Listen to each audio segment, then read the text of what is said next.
खुश आमदीद। आप देख रहे हैं व्यू पॉइंट और मेरा नाम है अब्बास। आज हमने हम सबके बुक बडी पाकिस्तान के एक अ, अगर सबसे बड़ा मैं ना भी कह सकूं तो एक टॉप 3 में से एक बुक ट्यूबर शाहरुख नदीम साहब को जहमत दी है। आगे चलने से पहले मैं सिर्फ उनको खुश आमदीद कहूंगा। शाहरुख, खैरियत से हैं? खुश आमदीद।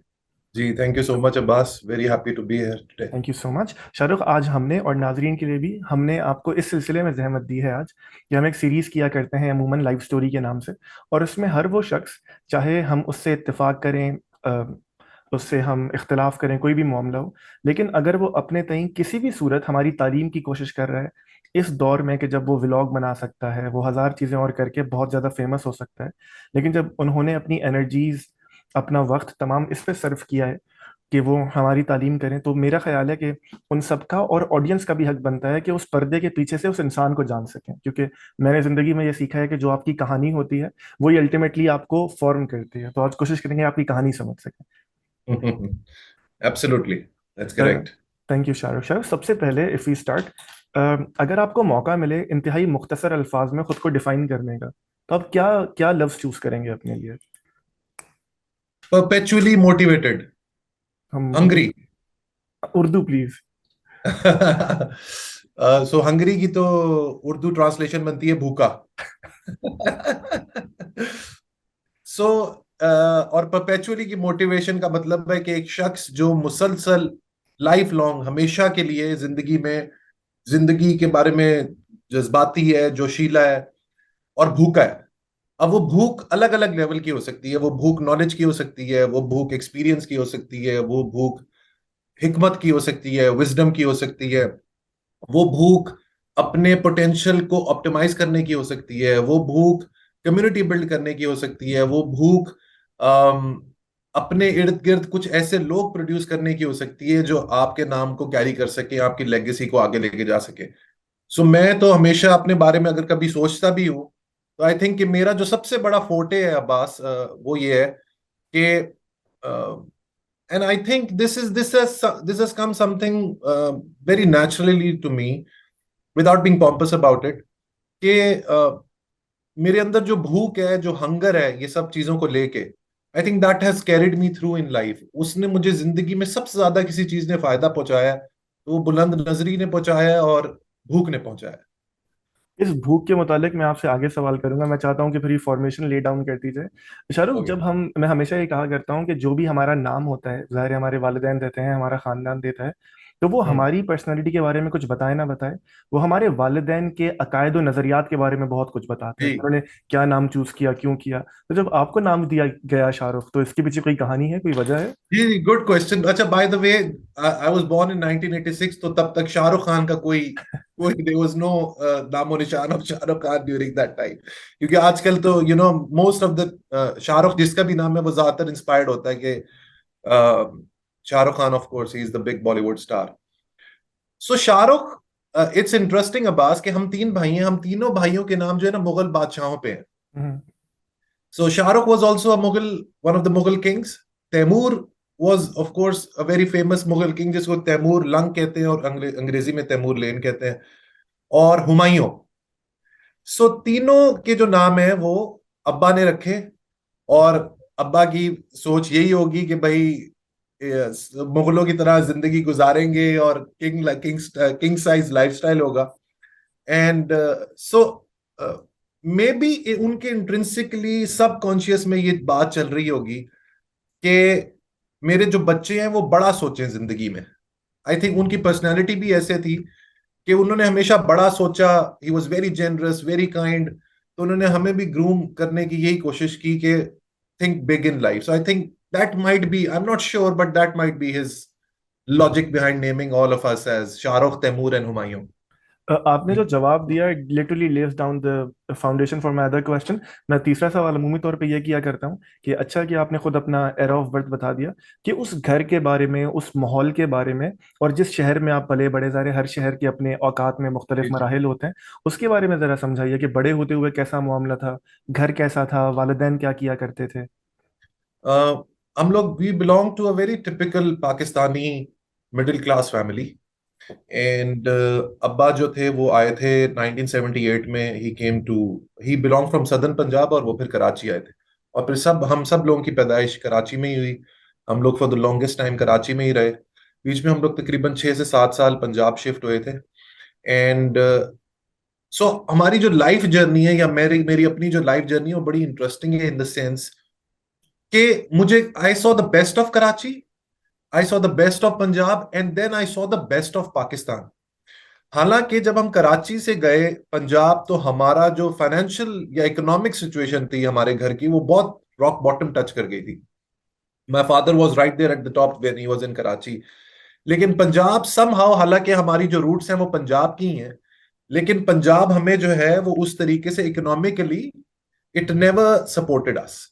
तो हमने बिजनेसेस किए, अब्बा ने वहां पे और बिजनेसेस कुछ अरसा चले भी, फिर कुछ नाकाम हो गए, and then eventually he came back to Karachi to rebuild his life. 45 साल की उम्र में उन्होंने अपनी जिंदगी फिर दोबारा जीरो से शुरू की। अच्छा, जब ये सब कुछ हो रहा था अब्बास, तो इस दौरान हम जो 5 बहन भाई हैं, हमारे जो जहनी स्ट्रक्चर है, जो हमारी कॉग्निटिव डेवलपमेंट है, जो हमारी इमोशनल डेवलपमेंट है, जो हमारी फिजिकल डेवलपमेंट है, जो हमारी इंटेलेक्चुअल डेवलपमेंट है, वो भी उसके साथ परवान चढ़ रही थी। अब होता ये था कि जाहिर सी बात है, when you belong from a middle class.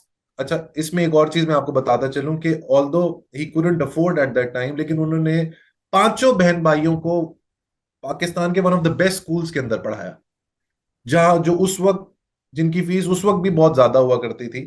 And so उस जमाने में उन्होंने हमें कभी भी फील नहीं हुआ होने दिया कि that there is something missing in our life. तो उन्होंने नर्चर किया, अम्मा ने भी नर्चर किया, पापा ने भी नर्चर किया। एंड घर में माहौल यही था कि it's very interesting Abbas, when we were going through the lowest of our time, उन्होंने सबकॉन्शियसली माहौल ऐसा दिया। मैं बड़ी इंपॉर्टेंट बात कर रहा हूं कि हम सबको, स्पेशली मुझे, ये लगा कि ये जो turning around of economic life है या turning around of our finances है, इट्स इनएविटेबल। ये तो होना ही है, ये तो होके ही रहेगा। इस वक्त जहां पर हम मौजूद हैं, ये सिर्फ एक पिट स्टॉप है, ये सिर्फ एक कयामत आम का मरकज है, जहां पे हमें रुकना है, अपने आप को रिफ्यूल करना है, रीटूल करना है, रीवायर करना है, और उसके बाद जिंदगी के सफर पे निकल जाना है। एंड अम्यूजिंगली, थैंक्स टू अल्लाह, बिल्कुल एब्सोल्युटली वही हुआ जो सोचा था। सो सबसे बड़ी जो मुझे बचपन की अपनी याद है वो यही है कि मेरे अब्बा ने हम सब के ऊपर, मेरे ऊपर बहुत ज्यादा इन्वेस्ट किया। उन्होंने अपना वक्त इन्वेस्ट किया, अपने पैसे इन्वेस्ट किया, अपना सब कुछ इन्वेस्ट किया। उन्होंने कोई एसेट नहीं बनाया अपनी जिंदगी में। तो उनका सबसे बड़ा एसेट यही था कि उनके बच्चे जो हैं वो पढ़ लिख जाएं। सो बचपन से ही हमारे घराने में पढ़ाई की बहुत ज्यादा इंपॉर्टेंस थी, रीडिंग की बहुत ज्यादा इंपॉर्टेंस थी, किताबों की बहुत ज्यादा इंपॉर्टेंस थी, डिस्कशन की बहुत ज्यादा इंपॉर्टेंस थी। और हमारा जो रिलेशनशिप था अपना पेरेंट्स के साथ, वो बड़ा फ्रेंडशिप दोस्तों वाला था। तो मैं आपको बताऊं कि मेरे अब्बू का नाम फारूक था, तो मैं अक्सर उनको इस तरह से बात किया करते हैं, और यार फारूक सुनाओ क्या हाल है। So that was the relationship we had in our family, very cordial, very very jelled, very cohesive, जिसकी वजह से हमारी जो मेंटल ग्रोथ है ना, वो इतनी इतनी खूबसूरत तरीके से हुई कि even during the tough times, during the challenging times, we were always gung-ho. जो मैंने बताया ना, एक परपेचुअल मोटिवेशन है मेरे अंदर, वो शायद उन्हीं हालात को अगर शायद मैं उनसे नहीं गुजरता बैक इन द डे, बचपन में, और उस एज में जब आपका माइंड इतना मेच्योर नहीं होता, you can mould it the way you want to. So उस एज में it was a blessing in disguise कि we went through these crest and troughs of life, और उसी की बेसिस पे जो है वो आज आई थिंक मेरी सबसे बड़ी, what ever I have achieved in life, entrepreneurial point of view से, बुक बडी के पॉइंट ऑफ व्यू से, in any what ever I have done, उसकी बहुत बड़ी जो नींव है, उसकी जो फाउंडेशन है, वो बचपन में हमारे घर ने ही रख दी थी। और यही वो नुक्ता है कि जिसकी वजह से हम कोशिश करते हैं कि लाइफ स्टोरीज देखें, क्योंकि मैंने जिंदगी में हमेशा ये देखा कि आपकी कहानी वो ऐसा होता है कि वो पजल पीसेस बनते बनते अल्टीमेटली आपको बना देती है या बिगाड़ देती है। यस। इसमें यस। एक बहुत अच्छा नुक्ता आपने अपने वालिदैन के बारे में कहा। तो मैं इसको, खैर हम इसको खोल कर देखें, एनालाइज करें, कि ये नजर आता है कि आपके वालिदैन को ये समझ थी कि पेरेंटिंग कैसे करनी है, मुश्किल यस। वक्त में भी क्या चीज कम्युनिकेट करनी है, बताना है। और खास तौर पे इसमें अगर हम इस नुक्ते पर भी तवज्जो दें कि ये बहुत ऑब्वियस लगता है कि आपके वालिदैन के दरमियान अच्छा कोऑर्डिनेशन था, खासतौर पे हम्म। वालिदा की तरफ से। इसको भी जी अगर जी। आप थोड़ा डिफाइन कर सकें। देखें, देवर लाइक फ्रेंड्स, वो दोस्तों की तरह थे हमेशा से। और हमें, अगेन, वो हम लोग जो 7 लोग थे ना एक घर के अंदर, हम अपने अंदर ही we were everything. You understand that? Hmm. हालांकि ऑफ कोर्स रिश्तेदार होते हैं, सब कुछ होता है। So and my dad was an expert in social communication. उनके उनके जो रिश्तेदारों से उनके ताल्लुकात हैं, उनके दोस्तों, मैंने अपने अब्बा जैसे दोस्त कभी पूरी दुनिया में किसी की नहीं देखे। उनकी जिंदगी की सबसे बड़ी जो अचीवमेंट थी वो ये थी कि उनके दोस्त इतने खूबसूरत है। I could never make those friends. मेरी जिंदगी में वो दोस्त उस तरीके से नहीं है जिस तरह अब्बा के थे। तो मैंने ये रियलाइज किया अब्बास, तो मैंने एनालिसिस किया कि ऐसा क्यों है। तो उनके अंदर जो सैक्रिफाइस करने का मादा था ना, वो शायद मेरे अंदर मौजूद नहीं है। तो यही जो थॉट है, यही हमारे घर के अंदर थी। आपस में उनका coordination. My mom was a brilliant home maker, is in fact a brilliant home maker. उन्होंने हमेशा सब्र शुक्र से काम लिया, हमेशा फादर को सपोर्ट किया, हमेशा हमें पुश करती रही। हालांकि उस जमाने में बुरा लगता था कि यार why she keeps on pushing us for education, कि अब ये पढ़ लो, अब ये पढ़ लो, अब ये पढ़ लो। उस वक्त बुरा लगता था। लेकिन now in hindsight when I see, मैं देखता हूं कि and when I see the world as well, कि जो हमारे फॉर्मेटिव इयर्स है ना, एरिस्टोटल ने भी कहा था ना कि आपके जो पहले 3 से 5 साल हैं, they actually define your life. That is so true. Psychology has proved as well. तो इसीलिए मैं कहता हूँ कि जो बचपन का पहले 10 साल है ना, दे दे कैन मेक और ब्रेक योर लाइफ। और उसमें आपका जो मदर और फादर की जो कोऑर्डिनेशन है, जो उनका रिलेशनशिप है, और उनका जो बच्चों के साथ रिलेशनशिप है, that is very very important. इसके ऊपर एक बुक भी है, द चाइल्ड इन यू, उसका भी मैंने रिव्यू हम्म। किया था। उसमें एक शैडो चाइल्ड होता है और सन चाइल्ड होता है। शैडो चाइल्ड वो होता है जिसके माँ बाप इग्नोर करते हैं, लड़ते हैं आपस में, उसको परेशान करते हैं, उसको इतनी अटेंशन नहीं देते। तो वो जब बड़ा होता है, वो उन्हीं फियर्स के साथ और उन्हीं एप्रीहेंशंस के साथ बड़ा होता है। जबकि दूसरी तरफ जो सन चाइल्ड है, उसको माँ बाप से अटेंटिवनेस भी मिलती है, अटेंशन भी मिलती है, उनको माँ बाप का टाइम भी मिलता है, and that is what grooms them. तो मैं अक्सर सोचता हूँ कि मेरे अंदर वो पेशेंस कैपिटल नहीं है कि मैं अपने बच्चे के साथ 10 मिनट 15 मिनट उसको मैथ्स पढ़ा सकूं, because for me it's a huge patience capital that is required. लेकिन my dad used to teach me maths. वो डांटते भी थे, वो मारते भी थे। और मार was an important component of is. ये तो आजकल की हमारी दुनिया है ना, 21st century, you know, where the western thought process has come in, के बच्चों को यूं ट्रीट करो मैकेनिकली और यूं करो। While that is true, and I agree to some extent, but वो जो बचपन की मार है, वो जो डांट है, वो बड़ी ही इंपॉर्टेंट है आपके पाथ को स्ट्रेट अप करने के लिए, आपकी कम्युनिकेशन को स्ट्रेट अप करने के लिए, आपकी जिंदगी की डायमेंशन को, विजन को, मिशन को तगड़ा करने के लिए। So that is how I see my childhood. It was a very bright, very happy childhood. ये जो आपने बात की ना वेस्ट और ईस्ट की, इस पे भी हम जाएंगे कि हम बीच वाला एक सेक्शन में करता हूँ कि Yeah, थोड़े से एग्जिस्टेंशियल yeah, सवाल किए जाएं। yeah. इसमें मैं एक चाहता हूँ कि इस पे स्पेसिफिकली हम अगर गौर कर सकें। गो कि आपने बताया कि जो कुछ ऐसा मौका था कि जहाँ फाइनेंशियली इतनी स्टेबिलिटी नहीं थी, लेकिन वहाँ भी घर का माहौल और तमाम चीज़ों ने इतना गिरने नहीं दिया। अगर उस पीरियड को स्पेसिफिकली आप डिफाइन कर सकें कि जो पैसे की तंगी है, चाहे वो सारा दिन आप उसके लिए कोशिश करें कि अच्छा भाई हम सही हैं सही हैं, कोई एक ड्रॉप आता है दिन में, कोई एक वीक मोमेंट आता है, कभी मैं चाह रहा हूँ कि ओवरऑल उसको डिफाइन करें कि जो पैसे की तंगी है, ये Hmm.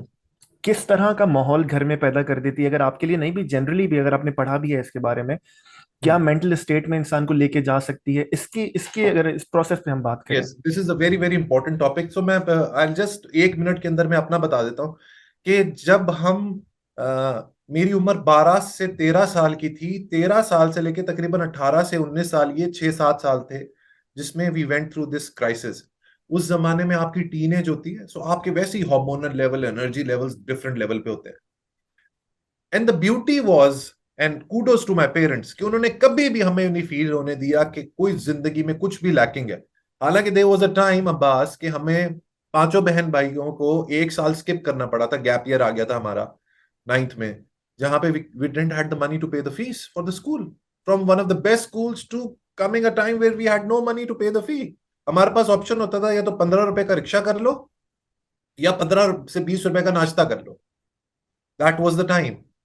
सो लेकिन उस टाइम में भी अब्बास, उस टाइम में भी संडे को डॉन न्यूज़पेपर हमारे घर आता था, और हम सारे बहन भाई उसको पढ़ते थे। मैं स्पेशली उससे नोट्स बनाता था, vocabulary, sentences, everything I used to note down. So psychologically negative impact I don't remember, maybe 1-2% हुआ, and that I don't remember. उस टाइम से सिर्फ मोटिवेशन ही मिली। So that is my story. पैसे की क्या इंपॉर्टेंस है, ये बड़ा समझने की जरूरत है। पूरी पाकिस्तानी कौम के लिए। We as a nation, we do not respect money, right? हमें लगता है कि जो अमीर है वो स्मगलर है, वो दो नंबर है, उसने किसी किसी कोवर्ट मींस के जरिए अपनी पैसे, अपनी दौलत को एक्यूमुलेट किए, और हम पैसे को डिमीन करते हैं। अच्छा, उसकी एक पॉजिटिव साइड भी है और उसकी एक नेगेटिव साइड भी है। पॉजिटिव साइड ये है कि पाकिस्तान में, I am using a very local term Abbas, hmm. Pakistan में भाईबंदी में काम हो जाता है। You are sitting in Canada, US, वहां पे आपने कोई भी काम करना है, आपने कोई भी सर्विस देनी है, वो सर्विस चार्ज है। पाकिस्तान में आप, खूबसूरती पाकिस्तान की एक ये है कि यहाँ पे भाई बंदी में बहुत से काम हो जाते हैं जिन जो आप पैसे के बगैर कर लेते हैं। लेकिन इसका जो फ्लिप साइड है वो बहुत खतरनाक है, वो ये है, और जिसकी वजह से पाकिस्तान में वेल्थ क्रिएशन नहीं हो सकी, कि we do not value money. Money के बारे में मेरा सबसे इंपॉर्टेंट चीज, मेरा पर्सपेक्टिव ये है कि जिंदगी में जो पहली सीढ़ी है ना सक्सेस की, वो है ही फाइनेंशियल इंडिपेंडेंस, आपकी फाइनेंशियल हेल्थ। जब तक आप फाइनेंशियली साउंड नहीं होगे, आप जिंदगी में कभी भी ऊपर नहीं सोच पाओगे। अब्राहम मैस्लो एक साइकोलॉजिस्ट था, उसने एक theory of hierarchy, theory of motivation दी, उसकी जो मैस्लोज हायरार्की है, उसमें जो बेसलाइन नीड है वो है ही फिजियोलॉजिकल नीड्स, जिसमें आपकी रोटी कपड़ा पानी है, फिर सिक्योरिटी नीड्स हैं, फिर फीलिंग ऑफ बिलोंगिंगनेस है, फिर सेल्फ एस्टीम है, फिर सेल्फ एक्चुअलाइजेशन, और बाद में सेल्फ ट्रांसेंडेंस है। हमारे मुल्क में, because it's a third world country where the GDP per capita is $1,500, $1,500 Pakistan का जीडीपी है। ऐसे मुल्क में जहां पे जीडीपी पर कैपिटा $1,500 हो, वहां पे ऑफ कोर्स इसका मतलब यह है कि पैसे की शदीद कमी है, और वो शदीद कमी हमारे माइंडसेट की वजह से है, वो किसी और वजह से नहीं है। We are not money oriented, unlike our neighbours India. Indians are very very very money oriented. और हमेशा मैं ये बात कहता हूं कि whatever you conceive you achieve it. अगर आप मनी ओरिएंटेड होगे, अगर आप जिंदगी में कामयाब होना चाहोगे, अगर आप जिंदगी में दौलत कमाना चाहोगे, तो आपकी सोच ही गवर्न करेगी और आप अमीर हो जाओगे। ये बातें लगती हैं सुपरफिशियल सेल्फ हेल्प की किताबों में, लेकिन इनमें बहुत सच्चाई है।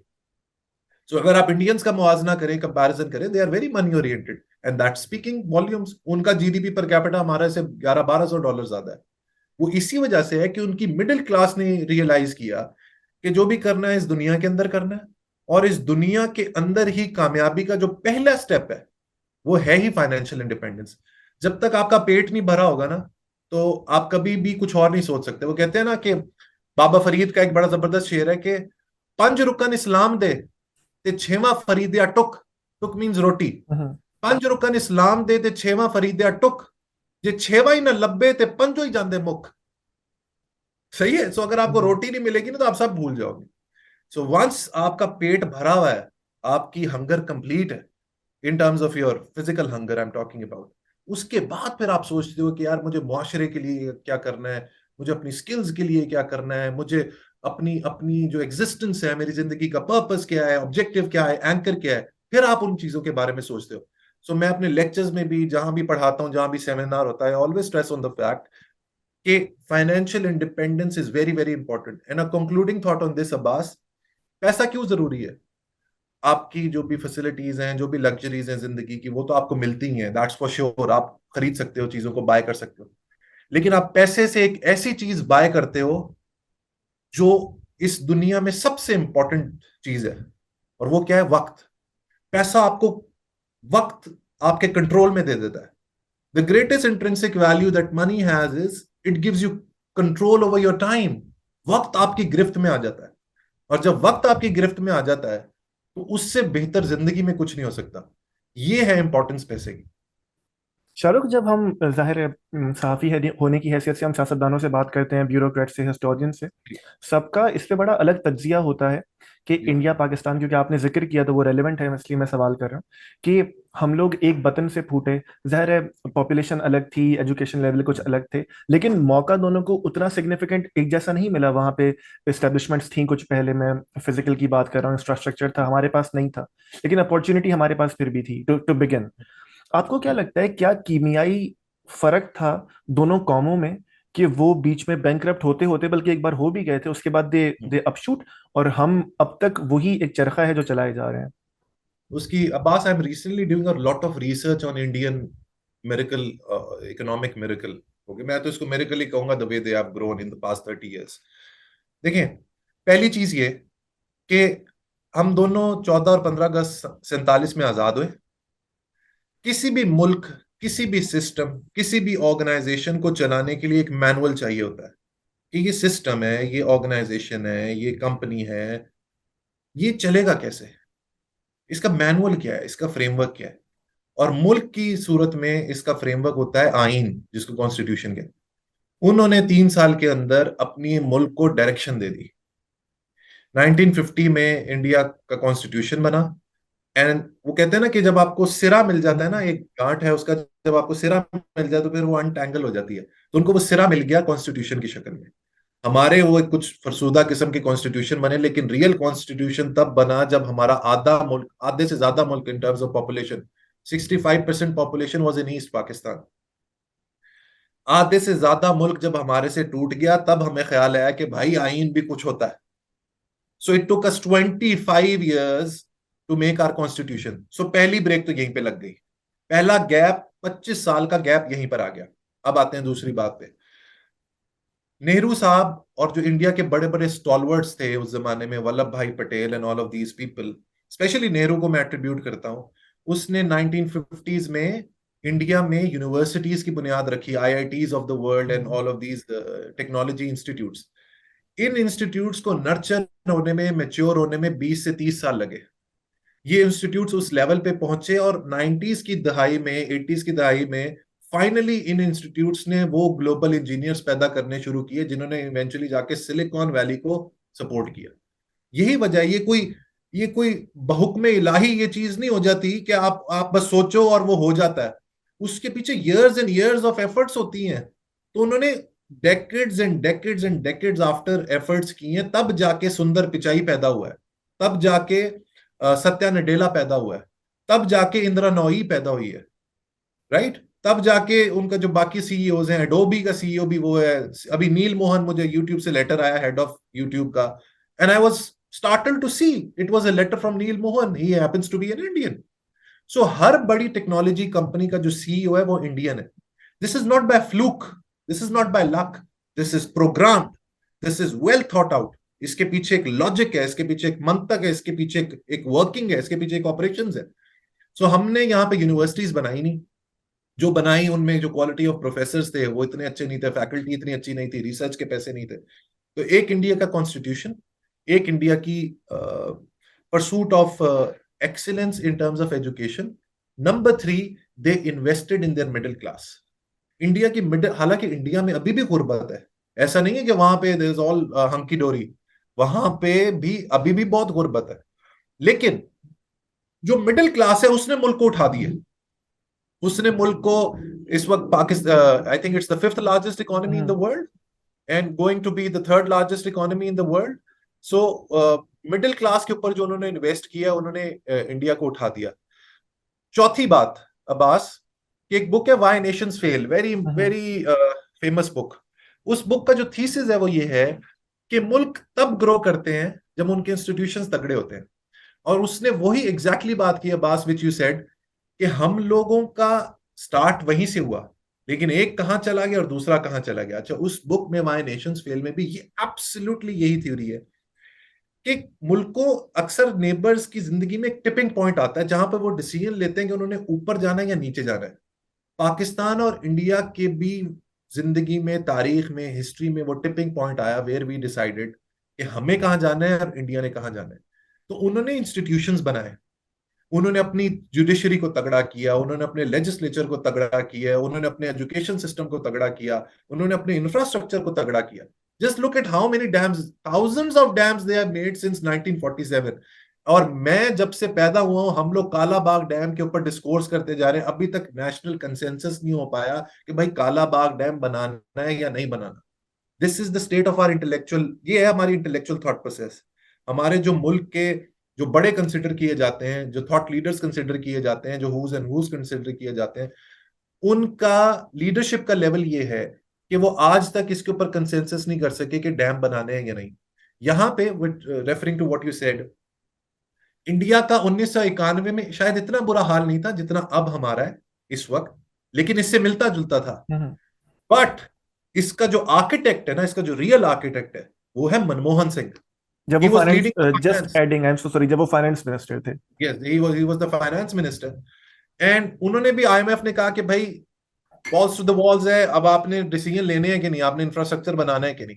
उन्होंने अपनी इकोनॉमी को खोला, लिबरलाइज किया, और आज 30 साल के बाद देख लें, the fruits are coming up and they will continue to Excel.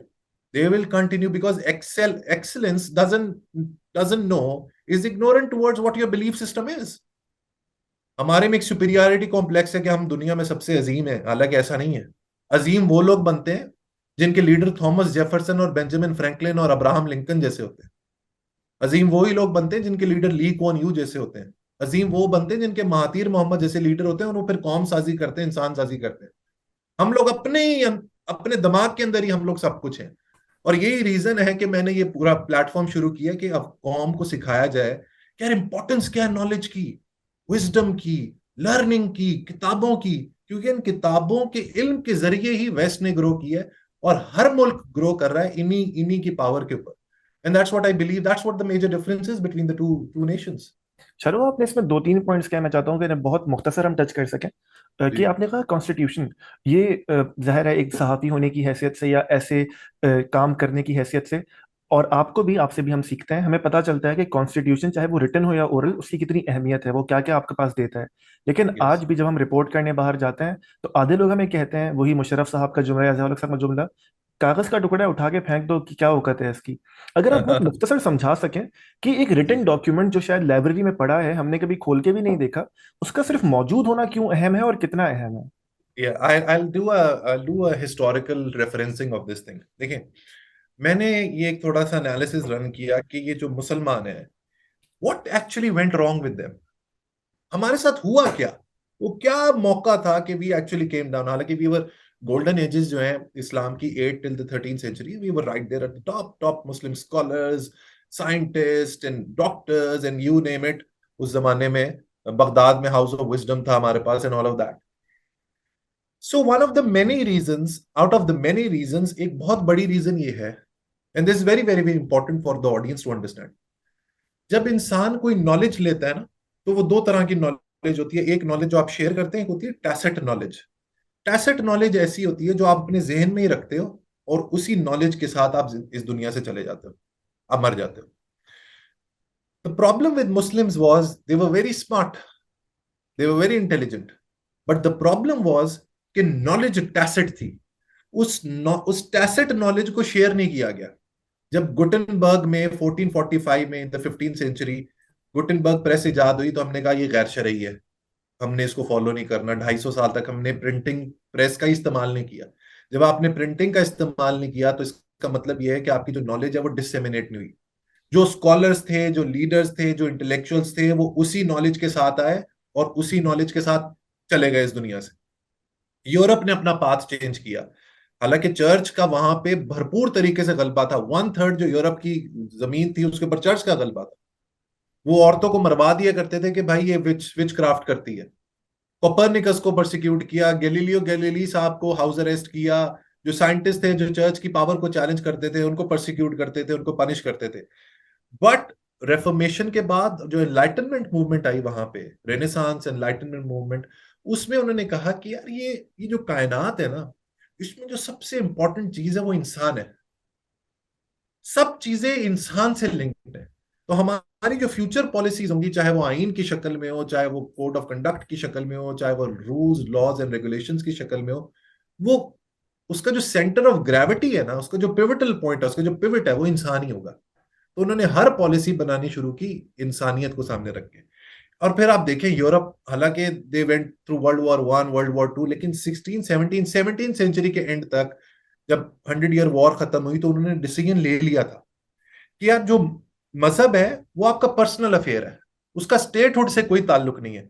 Statehood का ताल्लुक होगा इंसान से। और यही ह्यूमनिज्म की मूवमेंट थी कि भाई इंसान के लिए जो सही होगा वही हम लोग आगे लेके जाएंगे। और यही वो दौर था जब इमैनुअल कांट जैसे टॉप फिलोसफर्स पैदा हुए, जो एक ही शहर में पैदा हुआ, कॉनिग्सबर्ग में, अ, वहीं पे रहा, वहीं पे पढ़ा, वहीं पे मर गया, लेकिन क्रिटिक ऑफ प्योर रीजन और अपनी किताबों के जरिए ऐसा काम कर गया जो आज से हजारों साल बाद भी याद रखा जाएगा।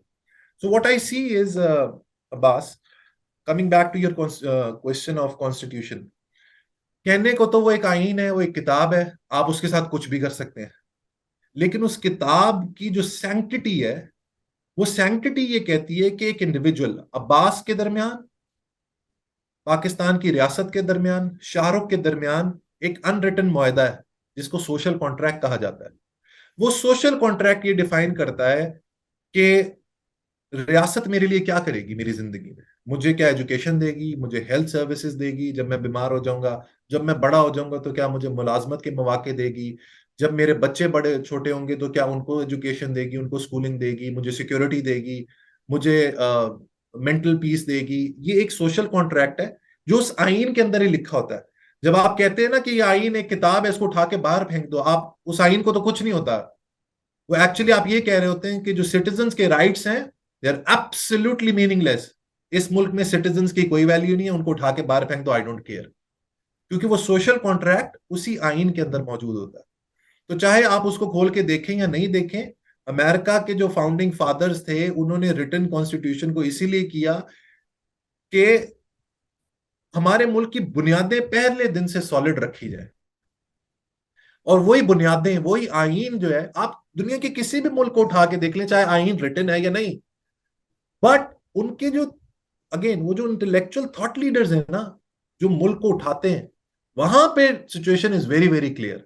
उन मुल्कों की जो एस्टैब्लिशमेंट है, वहां की एस्टैब्लिशमेंट को, I am not saying to the military hmm. Establishment, hmm. हर मुल्क में एस्टैब्लिशमेंट होती है हर तरह की, उसके ऊपर फिर कभी बात करेंगे। बट उन मुल्कों की एस्टैब्लिशमेंट को पता है कि यार, जो हमारे मुल्क के मोटे मोटे जो पॉइंट्स है ना, they will always stay intact. Citizens के राइट्स ले लें, इमिग्रेंट के राइट्स ले लें, मुल्क को चलाना कैसे है, मुल्क की डायरेक्शन क्या है, मुल्क की फॉरेन पॉलिसी क्या है, डिफेंस पॉलिसी क्या है, वहां पे उन सब लोगों का कंसेंसस है। The problem with our country unfortunately is we have no plan, there is absolutely no plan. हम लोग एडहॉक बेसिस पे काम कर रहे हैं और एडहॉक बेसिस पे ही चलते चले जा रहे शरफ, मुझे ये नहीं अंदाजा, अगर आप डॉक्टर इश्तियाक अहमद को जानते हैं। हो, हिस्टोरियन है स्वीडन में। ऑफ कोर्स, ऑफ मैंने कोर्स। उनके काफी इंटरव्यूज किए, तो वो हमारा काफी अच्छा रिलेशन है। तो we came to a lot of conclusions. मैं चाहता हूँ कि क्योंकि आपने वो बात की, वो कुछ आपके सामने रख सकूं। लेकिन उससे जी। पहले एक बहुत डायरेक्ट सवाल, अगर आप उसका जवाब देना चाहें ना देना चाहें। आपने जो अपने सवाल की बुनियाद उठाई, और आपने मुसलमानों और गोल्डन आइज और सबका जिक्र किया, और ये भी कि मजहब फिर एक पर्सनल मैटर है, पब्लिक मैटर नहीं है, स्टेट अफेयर से उसका ताल्लुक नहीं है। डू यू थिंक इधर हमारे कॉन्टेक्स्ट में मजहब इस्लाम इज द प्रॉब्लम, उसका इंटरप्रिटेशन इज द प्रॉब्लम, या उसका political use is the problem? Abbas, इस सवाल को ना थोड़ा ब्रेकअप करना पड़ेगा, ये बड़ा बहुत बड़ा सवाल है, इसको सही समझाना और समझना बहुत जरूरी है। देखें, let me break it down first in the context of Pakistan. Pakistan का वजूद क्यों हुआ, we need to understand that. हर चीज के पीछे, हर फिनोमिना के पीछे, हर मुल्क के पीछे एक फलसफा होता है, एक बेसलाइन थ्योरी होती है, एक बेसलाइन आइडिया होता है, एक बेसलाइन फिलोसफी होती है। पाकिस्तान का जो वजूद हुआ था वो आया था, या the main theory which back the creation of Pakistan was two nation theory. ठीक है, मैं इसको थोड़ा सा कंसाइज करके बयान कर रहा हूँ, आई एम बीइंग वेरी सक्सिंक्ट। इस मौजू को खोलने तो बहुत आपको 3-4 पॉडकास्ट करनी पड़ेगी। So two nation theory was the basis of Pakistan. ठीक है, वो ये रहा था। डॉक्टर इश्तियाक की, बाय द वे, आपने जिक्र किया, मैं आजकल उनकी किताब जिना को बड़ा ही रिगरसली पढ़ रहा हूँ। So Muslims and Hindus were living together, चाहे वो हार्मनी में रह रहे थे या जैसे भी रह रहे थे, for thousands of years. But finally with British East India coming, East India Company coming in, and then British Empire establishing their rule in the subcontinent, finally हमें जो एक एंकर मिला वो टू नेशन थ्योरी की शक्ल में मिला। अब टू नेशन थ्योरी क्या है? टू नेशन थ्योरी ये है कि हिंदू और मुसलमान अलग अलग कौमें हैं, सिंपल। इनके इंटरेस्ट अलग हैं, इनके कल्चर्स अलग हैं, इनका जबानें अलग हैं, इनका मजहब अलग है। तो आपने यहीं पे डिवाइड कर दिया, ठीक है, कौम को।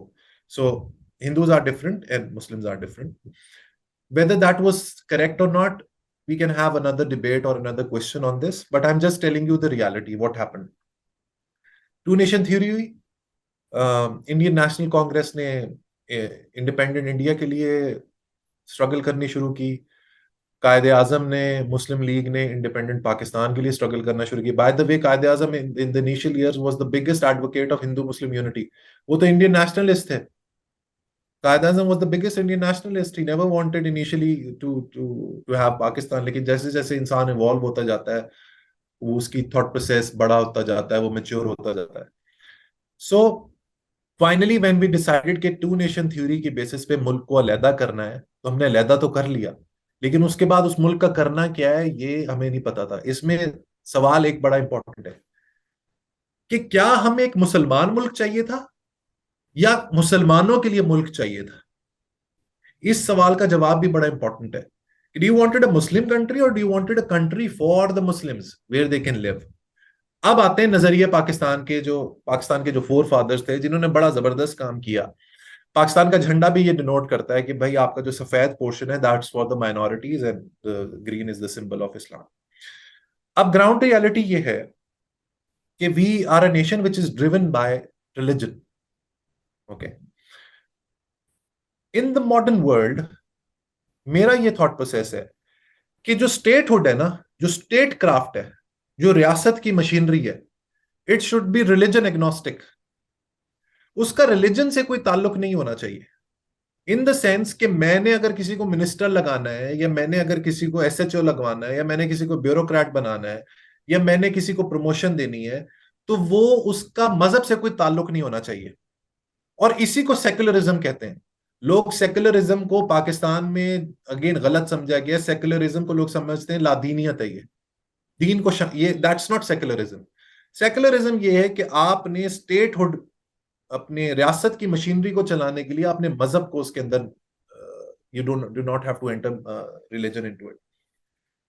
सो हियर्स माय पर्सपेक्टिव कि पाकिस्तान में माय थॉट प्रोसेस इज कि जब रियासत की जहां पर बात आती है ना, वहां पे आप मजहब की बेसिस पे डिसीजन ना लें। इन इन द सेंस कि ह्यूमन बीइंग्स के अंदर, इंसानों के अंदर इक्वालिटी को बरकरार रखने के लिए मजहब should not be the criteria. अगर कोई मुझसे ज्यादा इंटेलिजेंट है, अगर वो हिंदू है, क्रिश्चियन है, या उसका किसी भी फेथ से ताल्लुक है, वो that should not matter. His contribution to the nation should matter. His his excellence in that field should matter. His expertise, his speciality in that field should matter. और उसी की बेसिस पे हमें डिसीजन लेना चाहिए। अब आते हैं कि what's the role of Islam in this. देखें, Islam as a philosophy is a brilliant philosophy. और उसके जब आप हुजूर पाक सल्लल्लाहु अलैहि वसल्लम की जिंदगी को देखते हैं, तो आपको अंदाजा होता है कि किस, और दुनिया के बड़े बड़े जो नॉन मुस्लिम स्टॉलवर्ड्स हैं, इंटेलेक्चुअल्स हैं, माइकल हार्ट ने भी लिखा है, और बहुत सारे स्कॉलर्स ने लिखा है कि किस तरीके से उन्होंने मिलिटरीली भी कामयाबी हासिल की और रिलीजन को भी प्रोपेगेट किया। तो जो इस्लामिक फिलोसफी है ना, असल में उसकी समझ हम लोगों को एज अ नेशन, हम लोग उसको समझ ही नहीं पाए, उसके एसेंस को।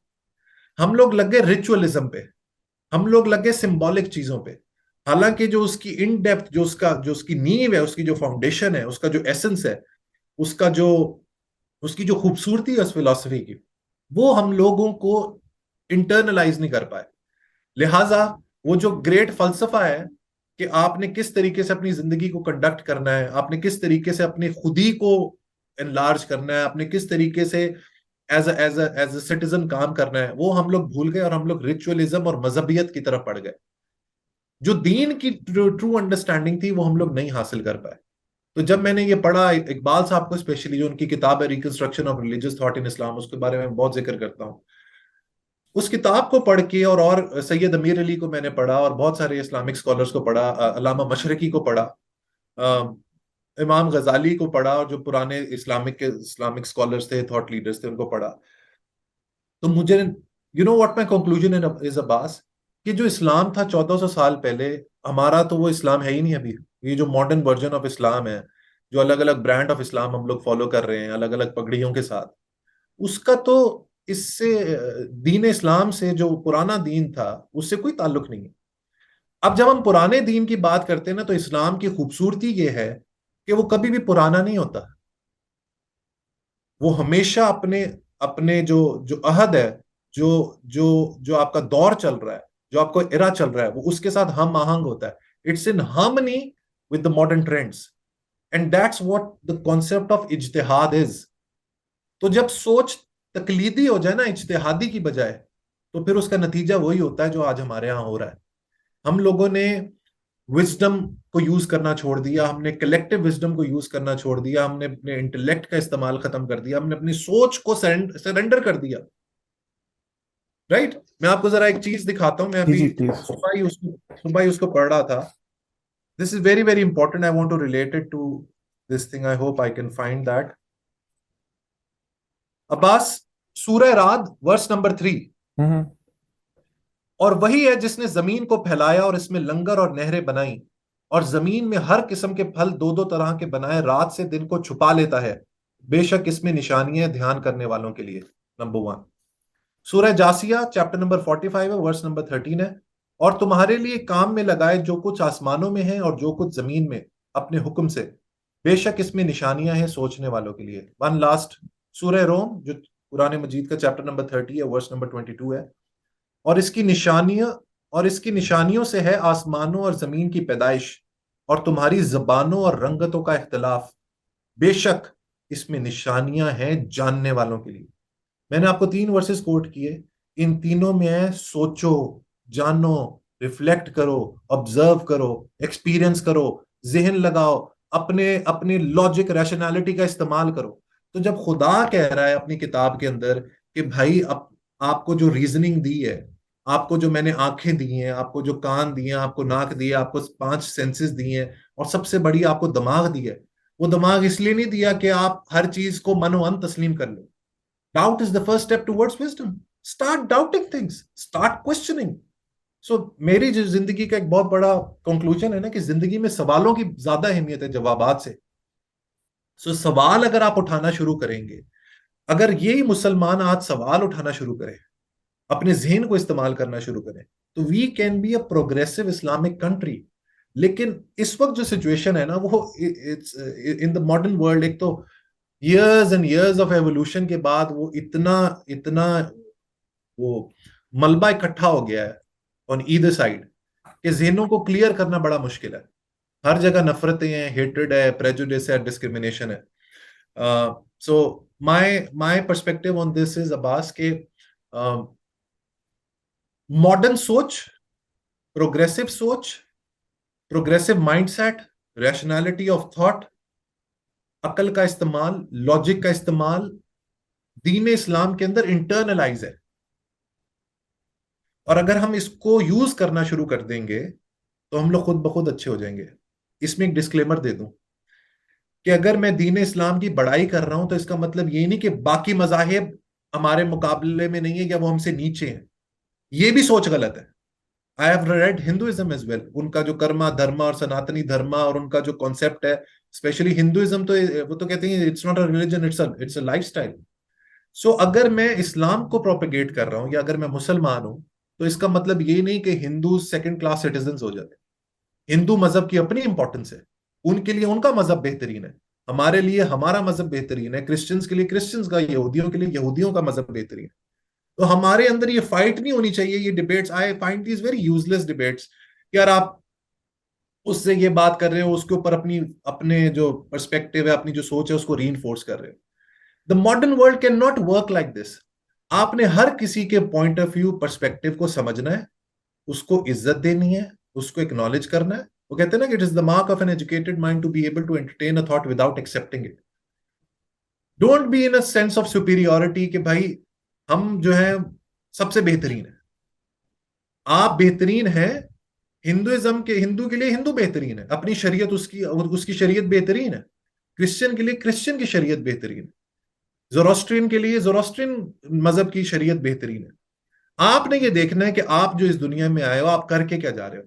याद रखें कि किसी भी फलसफे का टेस्ट ये होता है कि जिस कौम के ऊपर या जिस सोसाइटी के ऊपर वो फलसफा नाजिल हुआ है, उसके रिजल्ट्स क्या हैं। तो आज जो इस्लाम जिस तरीके का हमारे यहाँ फॉलो हो रहा है, उसका नतीजा आपके सामने है।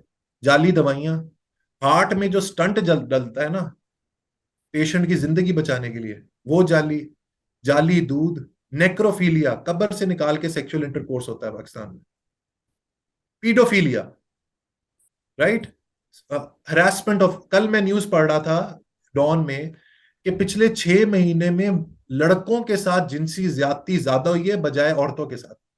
सो ये है, this is what we have given to the society. So again, cutting the long story short, my perspective is very simple. And I often say this thing कि मैंने जितनी किताबें पढ़ी है ना, अक्सर लोग एथिज्म की तरफ चले जाते हैं. अगर मेरे से 1/4 भी वो किताबें पढ़ लेना तो वो they start moving towards atheism. लेकिन I consider myself and I don't want to be pompous when I say this, but I consider myself as a modern day Muslim, a practicing Muslim who is aligned with modern trends. अगर मैं इकबाल को पढ़ रहा हूं, अगर मैं किसी सूफिया को पढ़ रहा हूं, तो मेरे लिए इमैनुअल कांट भी इंपॉर्टेंट है. मेरे लिए फ्रीडरिक नीचा से समझना भी इंपॉर्टेंट है. मेरे लिए वो, मैं उनको बिलिटल और डिमीन नहीं कर सकता. मैंने नीचा से भी सीखा, मैंने हेडेगर से भी सीखा, मैंने सार्ट्रा से भी सीखा, मैंने सिमोन डे बुवार से भी सीखा, और मैंने बाकी जो मुस्लिम स्कॉलर्स हैं उनसे भी. That's how Muslim should think. ये जो प्लूरलिस्टिक फिलॉसफी है ना, this needs to be entrenched in our country. This is the way forward. आप वो जो रेडिकली और अपने आप को फंडामेंटलिज्म की तरफ लेके जाते हैं ना कि बस हम ही हम हैं. एक एक शेर है बड़ा खूबसूरत. I'll end this question, answer to this question through this, कि चमन में इख्तलात रंगो बू से बात बनती है. हम ही हम हैं तो क्या हम हैं, तुम ही तुम हो तो क्या तुम हो. सो अगर आपने ये गुलिस्तान बनाना है ना, एक मुल्क बनाना है, एक कौम बनानी है, मॉडर्न कौम, याद रखें, 18वीं 19वीं 20वीं सदी की नहीं, 21वीं सदी की. अगर आपने एक प्रोग्रेसिव मुल्क बनाना है तो आपने इस चमन के अंदर तो एक दूसरे के पर्सपेक्टिव को समझ के आगे बढ़ना होगा. एब्सोल्यूटिज्म के ऊपर कुछ नहीं होगा. You can not say that you are the best. आपको दूसरों को भी रिस्पेक्ट देनी होगी और आपको दूसरों से सीख के आगे बढ़ना होगा और मॉडर्न दुनिया के साथ हाथ मिला के चलना होगा. That's how I respond to this question. Shahrukh, क्योंकि ये मौजू नहीं है, वरना जो आपने स्टेट से मजहब के ताल्लुक की बात की और एक मजहब को दूसरे सुपीरियर होने की बात की, मैंने इस पे काफी ज्यादा गेस्ट पे इस पे हमने इस पॉइंट को बहुत डीकंस्ट्रक्ट किया है. वो चाहे परवेज हुद भाई हो, गांधी साहब हो, इंजीनियर मिर्जा हो, तैमूर रहमान हो, इवन टीएलपी से भी लोग आए थे. तो मैं सिर्फ ऑडियंस के लिए इनका रेफरेंस दिया. कोई अगर स्पेसिफिकली इस पॉइंट को देखना चाहे और खोल कर, तो वो देख सकते हैं. मैं चाह रहा था कि शाहरुख का ओपिनियन इस पर आ जाए. शाहरुख, बस ये जो आपने जो बात की थी उसी को आगे बढ़ाते हुए आखिरी सवाल पर हम आपकी जिंदगी पर वापस आएंगे, बिकॉज मौजू वो है. आपने जहाँ कॉन्स्टिट्यूशन की बात की थी वहां भी, और जहाँ पे आप ओवरऑल आइडिया की बात करते हैं, आगे बढ़ने की बात करते हैं, वहां भी. जब हम जिन्ना साहब को देखते हैं, और correct me if I am wrong, उनकी जिंदगी में उन्होंने कोई ऐसा डॉक्यूमेंट नहीं लिखा कि जो हमें कम से कम लीगल फ्रेमवर्क तो छोड़ो, लीगल पॉस्टुलेट नेवर, दे ही पाता. Never road anything. जिन्ना हाँ. साहब नेवर रोट एनीथिंग. उसके बाद हम आगे बढ़े तो ये हम कह सकते हैं कि उन्हें लीज ऑफ लाइफ नहीं मिला, लेकिन उससे पहले भी उनकी कोई डॉक्यूमेंट हमें नहीं मिलती कि व्हाट ही वांटेड. फिर उनकी वेग बातें हमें मिलती हैं, कहीं किसी चीज का रेफरेंस देना, कहीं किसी चीज का रेफरेंस देना. आगे फिर ऑब्जेक्टिव रेजोल्यूशन जो आई, उसने भी हमारे साथ बहुत अच्छा या बहुत बुरा, दोनों स्पेयर्स पे लोग हैं. तो आपका इस पूरे बारे में क्या ओपिनियन है कि क्या हम इस पूरी तबाही की, बिकॉज तबाही तो हमारे अंदर है ना, उसमें हम क्या उसको अनबायसली देखें, क्या हम उसका जिम्मेदार अपनी बुनियाद को कह सकते हैं कि जिस बुनियाद पर बने थे, या फिर जो साहब हमें लीड कर रहे थे इस सिचुएशन में, मोहम्मद अली जिन्ना साहब, उन्होंने भी, मतलब उनका भी किरदार इस तरह नहीं है कि हम उनको बिल्कुल ऊपर देख के कह सकें कि नहीं, इन्होंने अपना काम किया था और बाद में हम लोगों से गलती हुई है. देखिए, I have read lot about Jinnah sahab. Okay, doctor Ishtiyaq की किताब तो अभी मैं पढ़ रहा हूँ. मैंने हिस्टोरिकली बहुत पढ़ा है जिन्ना के बारे में. फ्रीडम फ्रीडम एट मिडनाइट है डोमिनिक लेपेयर की बुक. इमर्जेंस ऑफ पाकिस्तान है चौधरी मोहम्मद अली की. ये मेरे सामने पड़ी हुई है, Jinnah versus Gandhi, Roderick Matthews की. देखें, all of these people have different perspectives. Ishtiaq साहब का पर्सपेक्टिव बिल्कुल मुख्तलिफ होगा, आयशा जलाल का मुख्तलिफ होगा, डोमिनिक लेपेयर का मुख्तलिफ होगा, रॉड्रिक मैथ्यूज का मुख्तलिफ होगा. Now the question is, Abbas, who is correct? Who is right? Who has a fact-based information? So I cannot say कि डॉक्टर इश्तियाक के पास जो इंफॉर्मेशन है वो एब्सोल्युटली 100%. हालांकि I love him, I love doctor Ishtiaq, right. And but क्या Roderick Matthews in any way less intellectual है उनसे? क्या डोमिनिक लेपेयर बायस था? क्या इमरजेंस ऑफ पाकिस्तान जब डॉक्टर चौधरी मोहम्मद अली ने लिखी तो क्या वो बायस थे जिन्ना की तरफ या जिन्ना के अगेंस्ट या Jinnah for him? I can not decide that, right. So they can not be an ultimate truth in this statement कि वो जिन्ना साहब के बारे में कोई क्या सोचता है और कोई क्या सोचता है. They can not be an ultimate truth in this. वो कहते हैं ना कि there is no such thing as truth, there are just version of it. Especially history को लेके truth is very hard to find. लेकिन मैं आपको अपना एनालिसिस बता देता हूं जिन्ना साहब के बारे में। Many of the people might not agree, but for me, और ये मैं आपको after reading almost a couple of dozen books on Jinnah मैं आपको बता रहा हूं। Jinnah is an ultimate hero of Pakistan. Hmm. If Jinnah was not there, Jinnah sahab अगर नहीं होते तो शायद हमें पार्टीशन शायद मिल जाती, लेकिन शायद उस हिसाब से नहीं मिलती जिस हिसाब से अभी हमें मिली है। अब इस आर्गुमेंट को थोड़ा ब्रेकअप कर लेते हैं। ओके, ठीक है। Why partition happened? There are two perspectives. मैंने हमेशा जिंदगी में एक मेरे में एक और भी फर्क ये है कि अगेन अब्बास, कि मैं जब बात करता हूं ना तो मैं किसी फिल्टर को सामने रख के बात नहीं करता। I am not a communist, I am neither a nationalist, I do not belong to any religious party. So मेरे आगे कोई फिल्टर नहीं है। तो मैं जब एनालिसिस करता हूं तो मैं नैरेटिव और काउंटर नैरेटिव दोनों देखता हूं। हमारा जो नेशनल नैरेटिव है वो ये है कि जिन्ना साहब की एफर्ट्स की वजह से और मुस्लिम लीग की एफर्ट की वजह से पाकिस्तान बना। ये हमारा नेशनल नैरेटिव है, राइट। अच्छा, जो इसको अपोज करने वाले हैं उनका नैरेटिव भी देख लेते हैं। वो ये कहते हैं कि सेकेंड वर्ल्ड वॉर जब खत्म हुई 1945 में, तो British although won but they were broken economically, they were broken and they could not handle this entire big region of subcontinent. तो उनको इसको डिवाइड करना ही था। पाकिस्तान या तो इंडिपेंडेंट इंडिया छोड़ के जाते, या फिर पाकिस्तान को डिवाइड करके, इंडिया को डिवाइड करके जाते। अब when they had this option, there had to be some catalyst behind this, जो उनको अंग्रेजों को पुश कर सकता। अक्सर लोग कायदे आजम जिन्ना साहब के ऊपर, मुझे कल ही कमेंट आ रहा था कि जिन्ना साहब ने अंग्रेजों के लिए काम किया। This is absolute nonsense. देखें, अगर कोई भी पावरफुल बंदा है ना, तो आपके पास दो तरीके होते हैं उसके साथ काम करने के। या तो उसको एब्सोल्युटली अपोज कर देते हो आप उसके सामने कहते हो कि भाई तेरी ऐसी की तैसी। This is a very naive way of operating. Jinnah sahab एक बेहतरीन एडवोकेट थे। He was a very shrewd, very sharp, very clever individual. तो उनका जो तरीका वारदात था, या उनका जो काम करने का तरीका था, उनका जो मोडस ऑपरेंडी था अपनी जिंदगी के आखिरी सालों में, he was an intelligent man. He thought कि यार जब तक मैं ब्रिटिश के साथ मिलके काम नहीं करूंगा, मैं पाकिस्तान को कभी भी अचीव नहीं कर पाऊंगा। If I would have been at his place, I would have done the same. Because that is how every intelligent man should think. याद रखिए, जब हम अपने ड्राइंग रूम में बैठ के जिन्ना साहब और नेहरू और गांधी और लियाकत अली खान पे कमेंट कर रहे होते हैं ना, तो हमारे ऊपर एसी चल रहा होता है, लाइटें होती हैं, और हम लोग खाना खा पी के आराम से ड्राइंग रूम टॉक कर रहे होते हैं। बट जो एजुकेटेड माइंड होता है वो देखता है कि यार उस वक्त सिचुएशन क्या थी, what was the situation at that time. Jinnah अगर रिजिड ना होते, जिन्ना अगर स्टबन ना होते, जिन्ना अगर जिद्दी ना होते, तो हमें पाकिस्तान उस शक्ल में कभी भी ना मिल पाता। This is one way of looking at it. The other way is like, Jinnah sahab की एक स्पीच भी बहुत कोट होती है, 11th अगस्त की जो स्पीच है उनकी, कि पाकिस्तान एक सेकुलर स्टेट होगी या एक रिलीजियस स्टेट होगी। अच्छा, जिन्ना साहब को पाकिस्तान तो अचीव कर लिया उन्होंने, लेकिन पाकिस्तान किस तरह का होगा उसके बारे में वाकई में थोड़ी बहुत कंफ्यूजन है। And again like you said, if you would have got the lease of life, वो उस मामले को भी सेटल कर देते। That was the leadership capability that he had.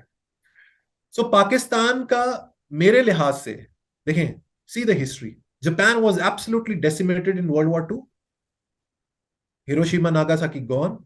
Germany was also destroyed after World War II, but these nations stood up. Japan ने 20 साल के अंदर गेम चेंज कर दी।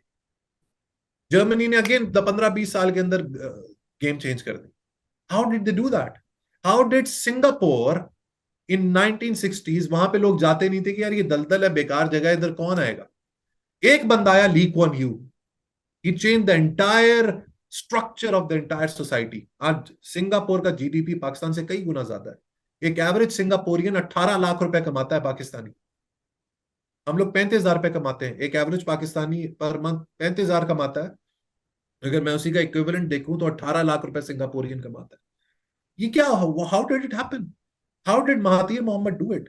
सो my 2 cent in this is Abbas, के जिन्ना साहब का काम था हमें पाकिस्तान बना के देना।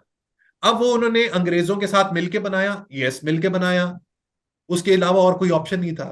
जिन्ना साहब के पास कोई आर्मी थी कि वो चढ़ दौड़ते और कहते कि भाई अब तुम्हारी ऐसी, it wouldn't happen this way. Read history, people need to read history, how everything. Jinnah sahab के 4 पॉलिटिकल स्टेजेस हैं, from Indian nationalist to Muslim communitarian to Muslim nationalist to the founder of Pakistan.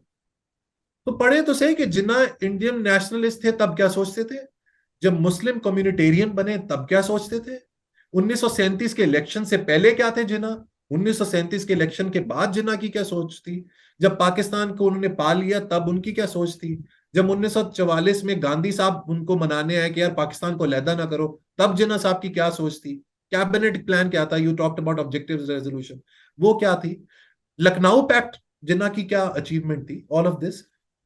सो हर चीज को समझना, एनालाइज करना, और फिर उस वक्त के हिसाब से उसको इवेल्युएट करना बहुत इंपॉर्टेंट है।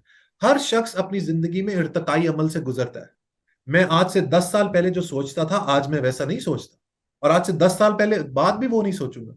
ये दिखाता है कि इंसान की इंटेलेक्चुअल ग्रोथ हो रही है, वो इंसान ग्रो कर रहा है, वो इंसान को नई मंतक मिल रही है, नई लॉजिक मिल रही है, और उसी लॉजिक के हिसाब से वो अपनी जिंदगी को अलाइन कर रहा है। ये निशानी होती है ग्रोथ माइंडसेट की। तो जिन्ना साहब की अगर हम जिंदगी का एनालिसिस करें तो वो भी इर्तकाई अमल से गुजरे, और इवेंचुअली उन्होंने यही अंग्रेजों के साथ मिलके उन्होंने ये डिसाइड किया कि भाई we need to get a separate Muslim state for the people of Pakistan. अब उसके बाद the responsibility lied on we as people, we are politicians, our establishment, कि इस मुल्क को अब आगे चलाना कैसे म्यूचुअल कंसेंसस के साथ, ये रिस्पॉन्सिबिलिटी हमारी है। So for me Jinnah is a hero, he will always be a hero, and he did what he had to do. उन्होंने अपने मिशन को 100% अकॉम्प्लिश किया। And as far as I am concerned, it's very very unfair to blame Jinnah. उनकी तो पाकिस्तान बनने के 1 साल बाद इंतकाल हो गया। What would he have done, and he was suffering from tuberculosis, TB के मरीज थे, वेट उनका 30-35 kg था, उसके बावजूद ही वाज वर्किंग। हाँ कुछ गलतियां थी, फॉर एग्जाम्पल उन्होंने लैंग्वेज के बारे में बंगालियों को कहना चाहिए था कि भाई बंगाली हमारी जबान होनी चाहिए, उर्दू के साथ बंगाली हमारी जबान होनी चाहिए। लेकिन उसके पीछे भी उनकी लॉजिक तो समझे कि जिन्ना साहब ने क्यों ऐसा किया कि उर्दू को ही जबान रखा, क्योंकि उनके ख्याल में किसी भी नेशन को की पहचान उसकी जबान, और एक जबान होनी चाहिए। जर्मन्स की एक जबान है, रशियंस की एक जबान है, पोलिश एक जबान है, अमेरिकन एक जबान है, इंग्लिश एक जबान है, इसी तरह बाकी थाई एक जबान है, बंगाली एक जबान है। सो उनका पर्सपेक्टिव ये था, जिससे मैं अग्री नहीं करता। मैं ये कहता हूं कि बंगालियों को भी उतनी ही रिप्रेजेंटेशन देनी चाहिए थी, उतनी रिस्पेक्ट देनी चाहिए थी, but he was from a school of thought कि अगर मुसलमानों की कोई नेशन क्रिएट करनी है तो एक जबान होगी, और वो उर्दू। उर्दू एक ऐसी जबान है जो न्यूट्रल है और जो सारे पाकिस्तान में बोली जाती है, समझी जाती है, तो मैं इसी को प्रमोट करूंगा, इसी को प्रोपेगेट करूंगा। इसके ऊपर हम डिबेट कर सकते हैं, but again understand the gentleman's thought process, what must he have gone through. हमारा मसला ये कि हम एक सेंटहुड पे ले जाते हैं कि वो तो कुछ गलती कर ही नहीं सकते। आप हर इंडिविजुअल को ऑब्जर्व करें, देखें, और फिर उसके माइंडसेट को समझने की कोशिश करें कि what must he be thinking during that time. So that's what I think. I hope I have answered your question. या थैंक यू शाहरुख। और इस पे ज़ाहिर है हम इसको डीकंस्ट्रक्ट फर्दर नहीं करेंगे। मैं चाह रहा था कि आपका ओपिनियन आ जाए, क्योंकि आपने इन सब की ज़िमनन बात की थी। अपनी ज़िंदगी पे वापस आते हैं। हमने जो जी आपकी ज़िंदगी का सफ़र जहाँ छोड़ा था वो ये था कि आपके वालिदैन किस तरह थे। जो छोटा जी शाहरुख था जब आप बड़े हो रहे थे, तब क्या बनना चाहते थे ज़िंदगी में? क्या था कि यार ये बन के ये बड़ा हो गया ना, मैं हूँ ये। yeah when I remember, I think when I was 6 or 7 I wanted to be a pilot, and then this thought just withered away. uh, उसके बाद फिर मैंने कुछ ऐसा सोचा नहीं था कि मैं क्या बनूंगा, बस पायलट का एक मेरा शौक था, I wanted to be a pilot. And then I treated life as I came, as it came to me. And then post 20, I think post 22 years old, then I started working on myself again. Then I started constructing goals for myself. Then I started working on my habits, and that is a lot. I fell in love with as well, and that love came as a breath of fresh air, and it gave a lot of direction to my life. So nothing specific. ये जो मेरी सोच बनी है ना कि मुझे अब करना क्या है, ये post 20 years. Once I was 22, 23, then I started to work very seriously and aggressively on myself. ये वाला सवाल मेरा बहुत आखिर में होता है, लेकिन क्या आपने तस्करा कर दिया कि शादी हो गई, और अगर नहीं हुई या नहीं हुई शादी? शादी हो गई and I married the love of my life. And she was my class fellow, and we fell in love. And मेरी मेरी जिंदगी का एक और फलसफा है कि जिस चीज के पीछे मैं पड़ जाऊं ना, उसको मैं हासिल करके छोड़ता हूँ। तो मैं मैडम के पीछे पड़ गया था, और and I got her. बाकी सब चीजें छोड़ें, ये कहानी बताएं। क्या पसंद आया, लाइक जितना आप ज़ाहिर प्राइवेसी को देखते हुए बता सकें। How did it go Yeah. Ahead, problems आई, क्या माहौल So, हुआ? Abbas, uh, एक तो when I saw her, she was the most beautiful lady I saw in my life. The first day when I saw her, और ये कब की बात है? स्कूल है, कॉलेज है, this is this is university this है? is college, this is college university, hmm. and and I thought, yeah, this she is the one. So the day I saw her, I thought, I was very young at that time, 25-26 साल का होगा, and मैंने कहा she is the one. So and then of course things started falling in place, and we got married. Shahrukh, अब जरा, क्योंकि हमने education की बात की, और ओवरऑल आपका एजुकेशन अच्छा, क्या इसमें ये? सॉरी सॉरी एक गो और अहेड चीज मैं आपको बस प्लीज। एक और चीज इसमें बताता चलूं, because you reflected on this thing and I want people to, this is a very very important thing for people to. Pakistan में शादी इज डूम्सडे फॉर मेल्स। उसके बाद उन्होंने मोटा होना है, उसके बाद उन्होंने जिंदगी में अपने सारे पैशंस को गिव अप कर देना है, उसके बाद उनकी जिंदगी की कोई एस्पिरेशन नहीं होनी। उन्होंने ऑफिस जाना है, पैसे कमाना है, बच्चे पैदा करने हैं, बच्चों को पालना है, बीवी को पालना है, और बस उसने बेचारे ने सारी उम्र यही करना है। और मेरे साथ एब्सोल्युटली उल्टा हुआ। You know, the greatest blessing my wife, I call her an angel. The greatest blessing my wife has given me, Abbas, I still live my life like a bachelor. She has given me the space, ke Shahrukh, you're meant to fly, you don't crawl, you fly. I'll take care of everything. So she has kept my planet in the orbit. So ये मैंने अपने colleagues को देख लूं, अपने दोस्तों को देख लूं, almost 99.9% all of them have fallen prey to their wedding and their marriage. वो अच्छे हैंडसम होते थे, वो खूबसूरत होते थे, वो फिट होते थे, उनकी जिंदगी का कोई पर्पस होता था। I met them 5-6 years, all of them gone. I became the fittest in my life after marriage. मैंने जिंदगी में जो ग्रोथ देखी वो देखी आफ्टर मैरिज। मैंने जिंदगी में इंटेलेक्चुअली जितना ग्रो किया मैरिज के बाद, वो मैरिज के बाद ही किया। And how did that happen? Because my wife said के Shahrukh, you go ahead and do it. अगर तुम बुलंद नजर हो, तुम एम्बिशियस हो, I am there to help you.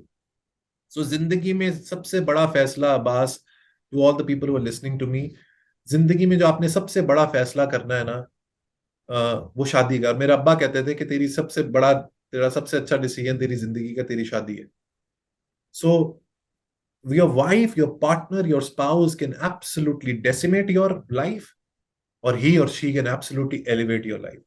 तो मैं जो इमोशनली स्ट्रांग हूं, एक तो मैंने आपको अपना बता दिया, फैमिली बैकग्राउंड भी बता दिया। At this stage of my life, मेरी जिंदगी की जो सबसे बड़ी स्ट्रेंथ है, वो मेरी इमोशनल वेलबींग है। और वो इमोशनल वेलबींग इसी वजह से पॉसिबल है because I have such a lovely wife with me. शरक, मोहब्बत क्या होती है? क्योंकि आपने मोहब्बत का ही तस्करा किया, तो जैसे अगर आप अल्फाज में बयान कर सकें। I can give a very romantic answer, a very bookish answer, or how do you want me to respond? देखिए, मोहब्बत जो है ना, वो 20s की अलग, टीनेज की अलग है, 20s की अलग है, और 30s की अलग है। When you're a teenager, you fall in love with the face. Okay? And I always used to fall in love with the face. And even during your 20s, okay, you like the personality of a person. मेरे लिए किसी भी शख्स की grooming बहुत ज्यादा important है। How he or she looks, कितना वो वेल क्राफ्टेड है, या खातून कितनी अच्छी वेल ड्रेस्ड है, how is she smelling, and all of that, this is very very important for me, how a person looks. So once you cross your 20s and you are in your 30s, then your मोहब्बत और your आशिकी और what ever it is, it changes. फिर आप जो है ना, अपनी जिंदगी का एक एनालिसिस करते हो, एक ऑब्जर्वेशन करते हो कि यार ये जो मोहब्बत है ये मेरी जिंदगी में कहाँ फिट इन हो रही है, and how is it helping me in in getting to the next level of life. अच्छा, अब इसमें थोड़ा सा ना बास हम्म। नुआंस्ड आंसर ये है कि for me my life is a bit abnormal in the sense कि मैं दिन में 16-17 घंटे काम करता हूं। ओके, और मेरी जिंदगी ऑब्जेक्टिव ड्रिवन जिंदगी है। मेरी जिंदगी का एक पर्पस है, एक एंकर है, एक ऑब्जेक्टिव है जो मुझे अचीव करना है, और वो ही मेरी जिंदगी का फोकल पॉइंट है, वो सेंटर ऑफ ग्रेविटी है मेरी जिंदगी का। ओके, अक्सर लोगों के लिए उनकी फैमिली होती है, उनका कोई बच्चा होता है, उनका कोई कोई they find a reason in to understand this point, and people should not confuse that कि यार मेरे लिए फैमिली की इंपॉर्टेंस नहीं है, ऐसा बिल्कुल भी नहीं है। लेकिन जो एम्बिशियस लोग होते हैं ना, उनका थोड़ा सा वायरिंग थोड़ी अलग तरीके से चलती है। तो मेरी जिंदगी का जो फोकल पॉइंट है ना, वो मेरा काम है जो मैं करता हूँ, वो मेरी जिंदगी की सोच है, जो जिस तरह से मैंने अपनी पर्सनैलिटी को ऑप्टिमाइज करना है। ऐसे लोगों के साथ रहना थोड़ा मुश्किल होता है। क्यों? क्योंकि all the time what drives me is my objective in life, everything is secondary then, right? So इस केस में आपको मोहब्बत वो ढूंढनी है, आपको उस शख्स से मोहब्बत होनी चाहिए जो आपकी परवाज को और बुलंद करे, ना कि आपको नीचे ले आए। अब इसमें जो मैं आंसर देना चाह रहा हूं वो ये है अब्बास, कि 95% of the people that I meet or that I see or that exist in the world do not have any purpose in life. वो कहते हैं यार अच्छा है ना, बस नौकरी अच्छी है, अच्छी गाड़ी है छोटी मोटी, बस घर अच्छा है, बिल बिल हो रहे हैं, बच्चे हैं स्कूल जा रहे हैं, अच्छा है यार, बस खा खू के निकल जाएंगे जिंदगी। फिर आप अलग किस्म का पार्टनर ढूंढेंगे। अगर आप थोड़े से भी एम्बिशियस हैं तो फिर आपको एक अलग किस्म के पार्टनर की जरूरत पड़ेगी, a partner who is selfless, a partner who gives you unconditional support and love, a partner who is with you through thick and thin. और ऐसा नहीं है कि हर कोई ऐसा नहीं होता, या जो लोग जिंदगी में कुछ और करना नहीं चाहते उनके उनके पार्टनर्स अलग होते हैं। लेकिन मेरी एडवाइस मोहब्बत को लेके ये है कि ट्वेंटीज का लव जो है ना, it withers away, it diffuses away. फिर आपको जिंदगी में, अगर आप पाकिस्तान में एवरेज एज मर्दों की 68 ईयर्स है, तो आपकी ट्वेंटीज तो खत्म हो जाएंगी। उसके बाद जब आप 30 हो गए तो आपको 38 ईयर्स और अल्लाह लंबी जिंदगी दे सबको, लेकिन आपके पास 38 मोर ईयर्स टू लिव है। उसमें फिर आपकी वही खातून आपके काम आएंगी या वही मर्द आपके काम आएगा जो आपकी शख्सियत को समझ के आपको रूम दे, आपको स्पेस दे, और आपको समझ के अपनी जिंदगी गुजारने का मौका दे। शाहरुख, ये बीच में हमारी बात क्योंकि मजहब और सियासत की तरफ कुछ हद तक चली गई थी, तो हाँ आपकी हाँ। जिंदगी रह गई बीच में। आपका एजुकेशन किस तरह सफर रहा? आपने क्या पढ़ा, फिर बैचलर्स किस चीज में किया उसके बाद? Yeah, I did my bachelor's in business administration from Karachi University. Then I did my MBA from Pakistan Air Force Karachi Institute of Economics and Technology. And then I enrolled for an MPhil program. I was always done with it. But then I realized कि यार मैं क्या कर रहा हूँ, मैं एक ऐसा रिसर्च पेपर लिख रहा हूँ जिसकी कोई वैल्यू नहीं होगी, जिसको कोई पढ़ेगा नहीं, जिसको जिसकी कोई प्रैक्टिकल implications नहीं है। So I kind of I kind of lost the interest in that, and I thought कि यार ये I should better write my own book and I should work on on educating the people. So मेरा जो सारा focus है वो book बड़ी की तरफ चला गया, and that was the wisest decision of my life. My book became a best seller in Pakistan.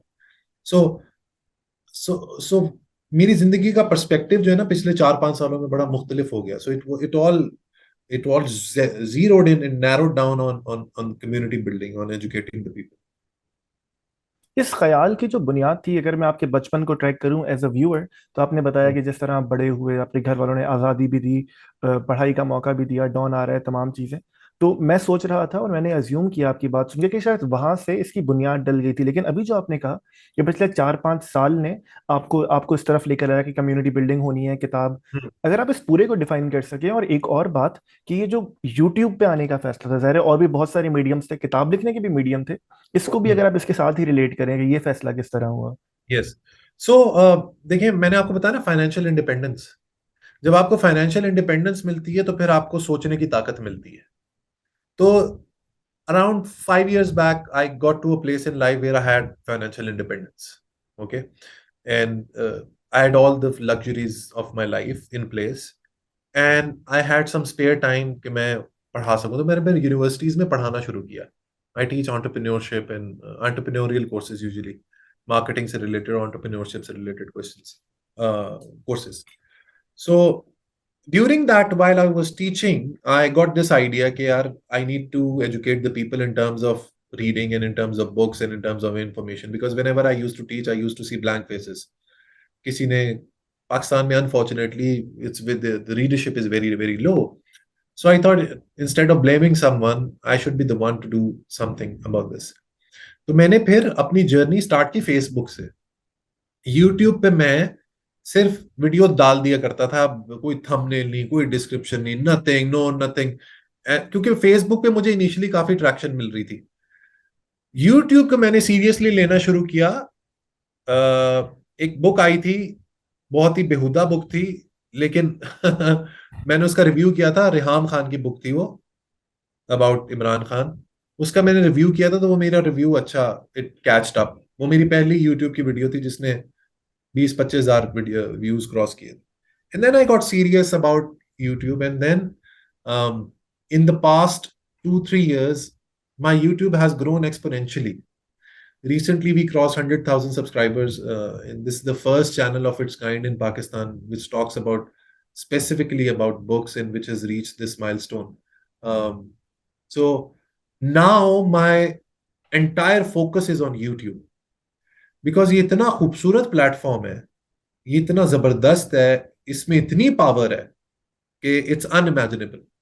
So my target is to reach 10 million subscribers, and I hope I reach there. The plan is there. I'm working hard, and hopefully I'll reach there as well. Let's see. I'm very gung ho and I'm very confident that I'll reach there, inshallah. और ये YouTube याद रखें for the audience, YouTube is not an end. It's a means to an end. Understand this thing. कि YouTube पे पैसे कमाना is not what I am here for. मैं जो भी कमाता हूँ मैं वापस दे देता हूँ. कि मैंने लाइब्रेरी बनाई है अभी टंडू मोहम्मद खान में. I M in the process of building my second library in Pakistan. My one of the goals of my life is कि पाकिस्तान के हर शहर में बुक बड़ी लाइब्रेरी हो, जहाँ पे लोग जाके किताब भी नहीं कर सकें, किताब पढ़ सकें. YouTube इसलिए जरूरी है कि इस मीडियम के जरिए I am able to educate the people. I am playing a part in educating my nation, in helping them transform their thought process, helping them think rationally, helping them think through logic. So ये मेरा मकसद है YouTube को लेके. किताब का इसलिए मुझे आइडिया आया कि किताब, again I am in the process of writing my second book as well, by the way. किताब का मुझे ये आइडिया आया कि again Pakistan people in Pakistan do not read. So I thought, how about if I write a book through which people can read 50 books and they can finish a book in 15 minutes. So this idea really, publisher जो थे पाकिस्तान के, जो सबसे बड़े publisher हैं, one of the biggest, Liberty Books, को मैंने idea throw किया. They loved the idea. They published the book, and book was a big success. And again, the idea of writing a book again was not to earn anything or to make my mark. The idea of writing a book was to educate the nation. So मेरी जिंदगी का जो एक बहुत बड़ा हिस्सा अब आगे है, वो है ही नेशन बिल्डिंग के ऊपर. अब it can be in the form of social upliftment, social and intellectual upliftment. It can be in the form of entering politics. It can be in the form of acting independently as a private entity. लेकिन करना यही है. जो भी है वो इसी चीज से एसोसिएटेड है. वो चाहे मैं पाकिस्तान में हूं या बाहर हूं, कहीं भी हूं, वो है ही कौम साजी, ज़हन साजी, इंसान साजी. चलो, जब हम कुछ चीजें पढ़ना शुरू करते हैं या उससे पहले, जिस तरह आपने शुरू में अपने आप को बताया, वो जो दिमाग होता है, जो चीजें देखता है, सोचता है, वो उससे उसके जहन में सबसे पहले अपने मुतालिक सवाल आता है. जैसे हम कहते हैं कि एग्जिस्टेंशियल क्वेश्चंस आपके जहन में उठते हैं. फिर जिस तरह आप पढ़ते जाते हैं, आपको एक चीज का जवाब मिलता है, लेकिन उससे बड़ा सवाल खड़ा हो जाता है. तो अगर आप इस भी इंटेलेक्चुअल जर्नी को अपनी अपने ही नजरिए से बता सकें कि आपकी जिंदगी में किस तरह के सवालात थे जो आपको रातों को जगाते थे, फिर किस तरह के जवाब मिले। और मुझे ये लगता है कि इंसान हर मौके पर किसी न किसी सवाल का जवाब ढूंढ रहा होता है। तो आजकल कोई सवाल है जो आपको तंग करता है? Good question, and let me tell you how I think. देखिए, मेरा हमेशा से जिंदगी में पता पर्सपेक्टिव ये रहा है कि nothing wakes me up at night. Why? Because the next morning I do it. ये मैं कोई अपनी बड़ाई नहीं बता रहा, this is how I work this. Hmm. ये शाहरुख इज दिस, कि अगर मेरे जहन में कोई सवाल आ रहा है ना, तो मैं अगली सुबह उसका जवाब ढूंढ लूंगा। अगली सुबह नहीं मिलेगा तो मैं 2 सुबह लगा दूंगा, मैं 10 सुबह लगा दूंगा, मैं 10 दिन लगा दूंगा, मैं 100 दिन, मैं 10 साल लगा दूंगा, but I find the answer. So there is no question that wakes me up at night. I have a very good night sleep, मुझे बड़ा मजा आता है, रात को मैं 6-7 घंटे सोता हूँ, मुझे बड़ा मजा आता है। So that's how I work. अब ये होता क्यों है? क्योंकि जो चीज मैं सोच लेता हूं ना, उसको फिर मैं एग्जीक्यूट कर लेता हूं। अगर मुझे जिन्ना साहब के ऊपर बात करनी है तो मैं जिन्ना साहब के ऊपर वीडियो बना लूंगा। अगर मुझे लोन स्कैम्स के ऊपर बात करनी है तो मैं सोचता नहीं रहूंगा कि मैं ये करूं, मैं वो करूं, फिर मैं ये करूं। I do not do over analysis. I go deep into the thing, pull myself out, then deep, then pull myself out, and then I make the plan. मैं फिर डिसीजन ले लेता हूँ कि okay, now this information is enough. मेरा analysis हो गया, मैंने नोट्स बना लिए, मैंने अपना तैयारी कर ली। Now it's time to produce, and now it's time to ship. So I do not suffer from analysis paralysis. सवाल ऑफ कोर्स हमेशा से आते थे कि यार मैं क्यों, वाई डू आई एग्जिस्ट? मेरी जिंदगी में मेरा मकसद क्या है? मैं क्यों पैदा हुआ हूं? मैं अपनी फैमिली के लिए क्या कर सकता हूँ, अपनी कम्युनिटी के लिए क्या कर सकता हूँ, कौम के लिए क्या कर सकता हूँ, मैं अपने पोटेंशियल को कैसे ऑप्टिमाइज कर सकता हूँ, मैं अपनी बात लोगों तक कैसे पहुंचा सकता हूँ। And the reason why I am in touch wood in such a great state of mind is कि whenever these questions come, I do not live with these questions forever, and I teach this as well, कि जिंदगी में जो सवाल है ना उनकी importance है, लेकिन जिंदगी इतनी खूबसूरत है और जिंदगी में इतना ताकत है, और आपकी शख्सियत में, आपकी खुदी में इतनी ताकत है कि आप दुनिया में किसी भी सवाल का जवाब ढूंढ सकते हो और बआसानी ढूंढ सकते हो। You just need to have the passion and obsession and madness to search for that answer. So I, whenever anything strikes me, I go on a hunt, I hunt the bird, and I come back. And then next, and then next, and then next. उसकी वजह से ना मैं, मेरा जो वो हिंदी में कहते हैं मानसिक संतुलन, तो मेरा जो मेरा सेरिब्रल हेल्थ है, मेरी जो इंटेलेक्चुअल हेल्थ है, मेरी जो इमोशनल हेल्थ है, वो बड़ी इंटैक्ट रहती है।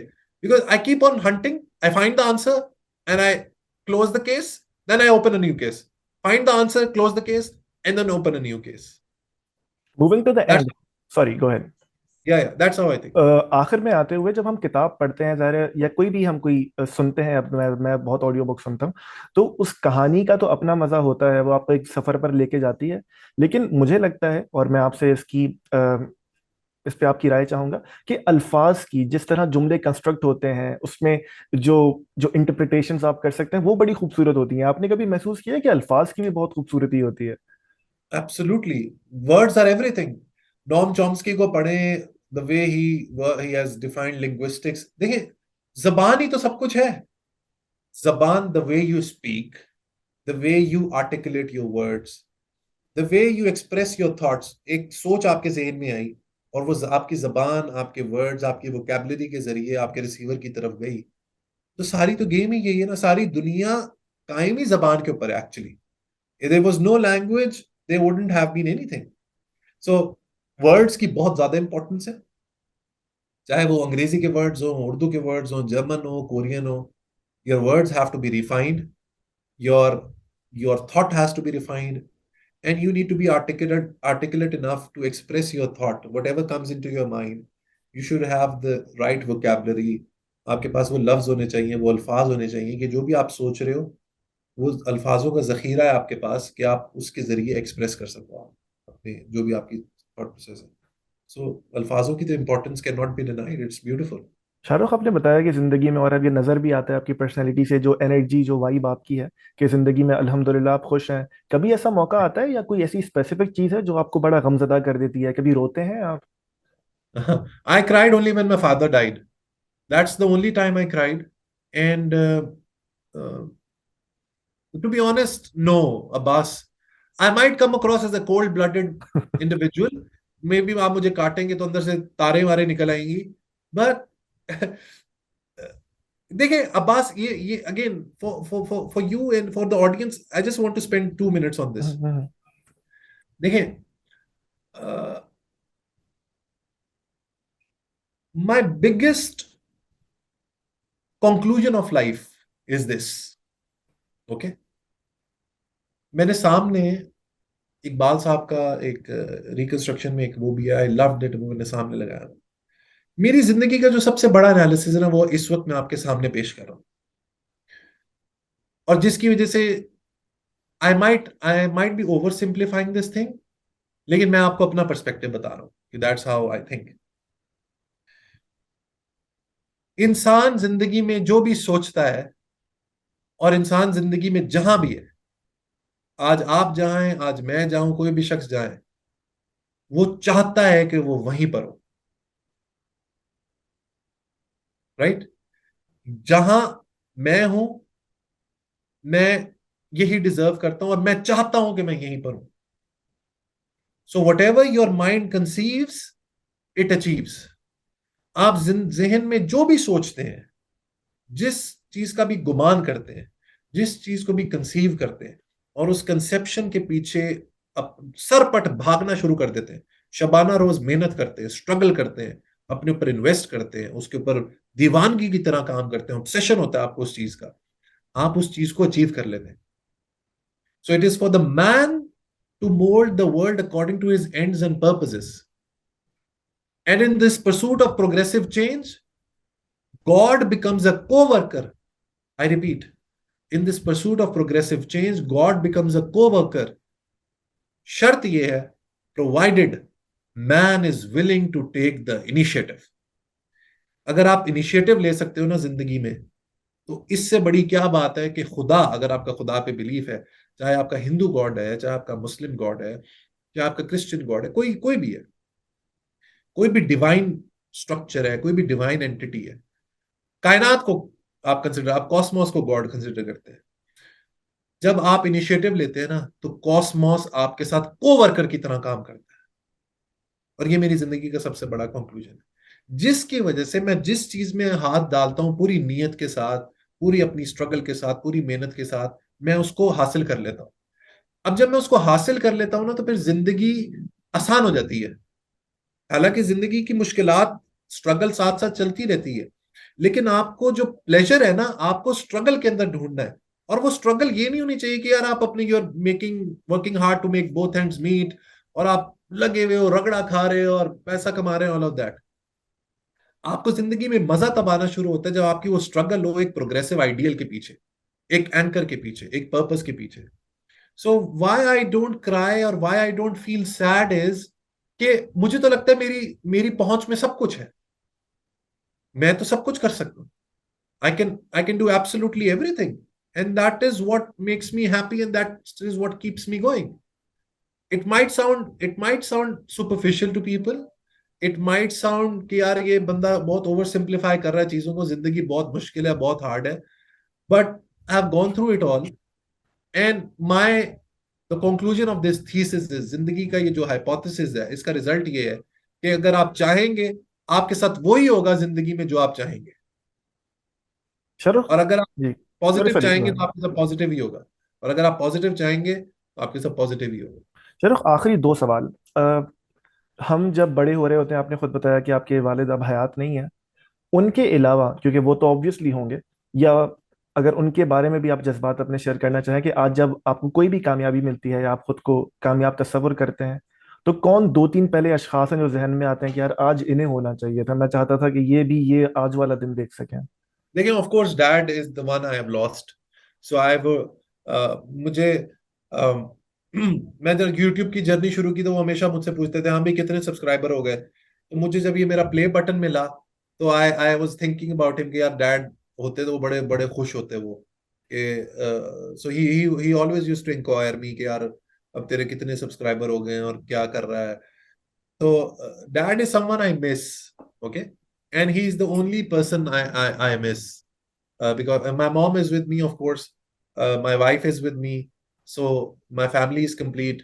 So he is the only person I miss कि अगर वो होते तो फिर, और वो बड़े जीदार और बड़े बड़े दिल वाले, बड़े ही बहुत बड़ी पर्सनालिटी के बंदे थे वो। तो लाइकेबल पर्सन, मैंने अपनी किताब में भी जिक्र किया है, फैमिली के सबसे सबसे पॉपुलर बंदे। तो अगर वो होते तो I think he would have really enjoyed what I have done in the past 2 years, 2 3 years। और शाहरुख, अगर हम अपने काम को छोड़ दें, आपने खुदा का तस्करा भी किया, आपके काम को बिल्कुल अलग अलग रखकर आपका जाती जिंदगी में इंतहाई जाती खुदा के साथ किस तरह का ताल्लुक है, अगर कोई ताल्लुक है? यार अब्बास, अ, मेरे पास इसका आंसर है, लेकिन पता है अभी ऑडियंस ना इतनी मेच्योर नहीं है कि मैं वो आंसर पूरे तरीके से दे सकूं। हम्म। मैं अपनी ऑडियंस को ना थोड़ा और मेच्योर करना चाहता हूं। उसकी थोड़ी सी ग्लिम्प्स मैंने दी है, इस आंसर की मैंने ग्लिम्प्स दी है कि अपनी जो रिकंस्ट्रक्शन के लेक्चर्स है ना, उसके अंदर एक ग्लिम्प्स दी है। लेकिन मैं आपको एक इनडायरेक्ट आंसर दे देता हूं, ओके। वो आंसर मैं नहीं दे पाऊंगा क्योंकि आई थिंक द ऑडियंस उसको समझ नहीं पाएगी, अभी अभी वो इंटेलेक्चुअल उस वेवलेंथ पे नहीं है। उसमें पहले मैं ये बता दूं कि I have complete faith in Allah. पहले तो ये बता दूं ताकि किसी को कोई डाउट ना हो कि यार ये एथिस्ट है। I have complete faith in Allah, Allah is the God, ला इलाहा इल्लल्लाह मोहम्मद रसूलुल्लाह, दिस इज माय फेथ। तो ये तो मैं पहले क्लियर कर दूं, ठीक है। God is one and prophet Muhammad सल्लल्लाहु अलैहि वसल्लम is the last messenger of God. वो अल्लाह के आखिरी नबी है। ये मेरा पूरा ईमान है इस चीज के ऊपर। अब आपके सवाल के ऊपर मैं आता हूँ कि what's my idea of God. इसका मैं एक आपको इनडायरेक्ट आंसर देता हूँ।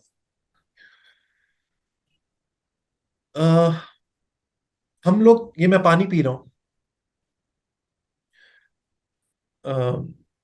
या मैं खाना खा रहा हूँ, या मैं कोई भी चीज ऐसी कर रहा हूँ जिसके बाद मैं कहता हूँ शुक्र अल्हम्दुलिल्लाह। हमें ये सिखाया जाता है हमारे मजहब में, हमारे कल्चर में कि यार हर चीज के लिए अल्लाह का शुक्र करो, ठीक है। दीन इतना आसान नहीं है कि आप सिर्फ लिप सर्विस दे के अपना काम निकाल लो।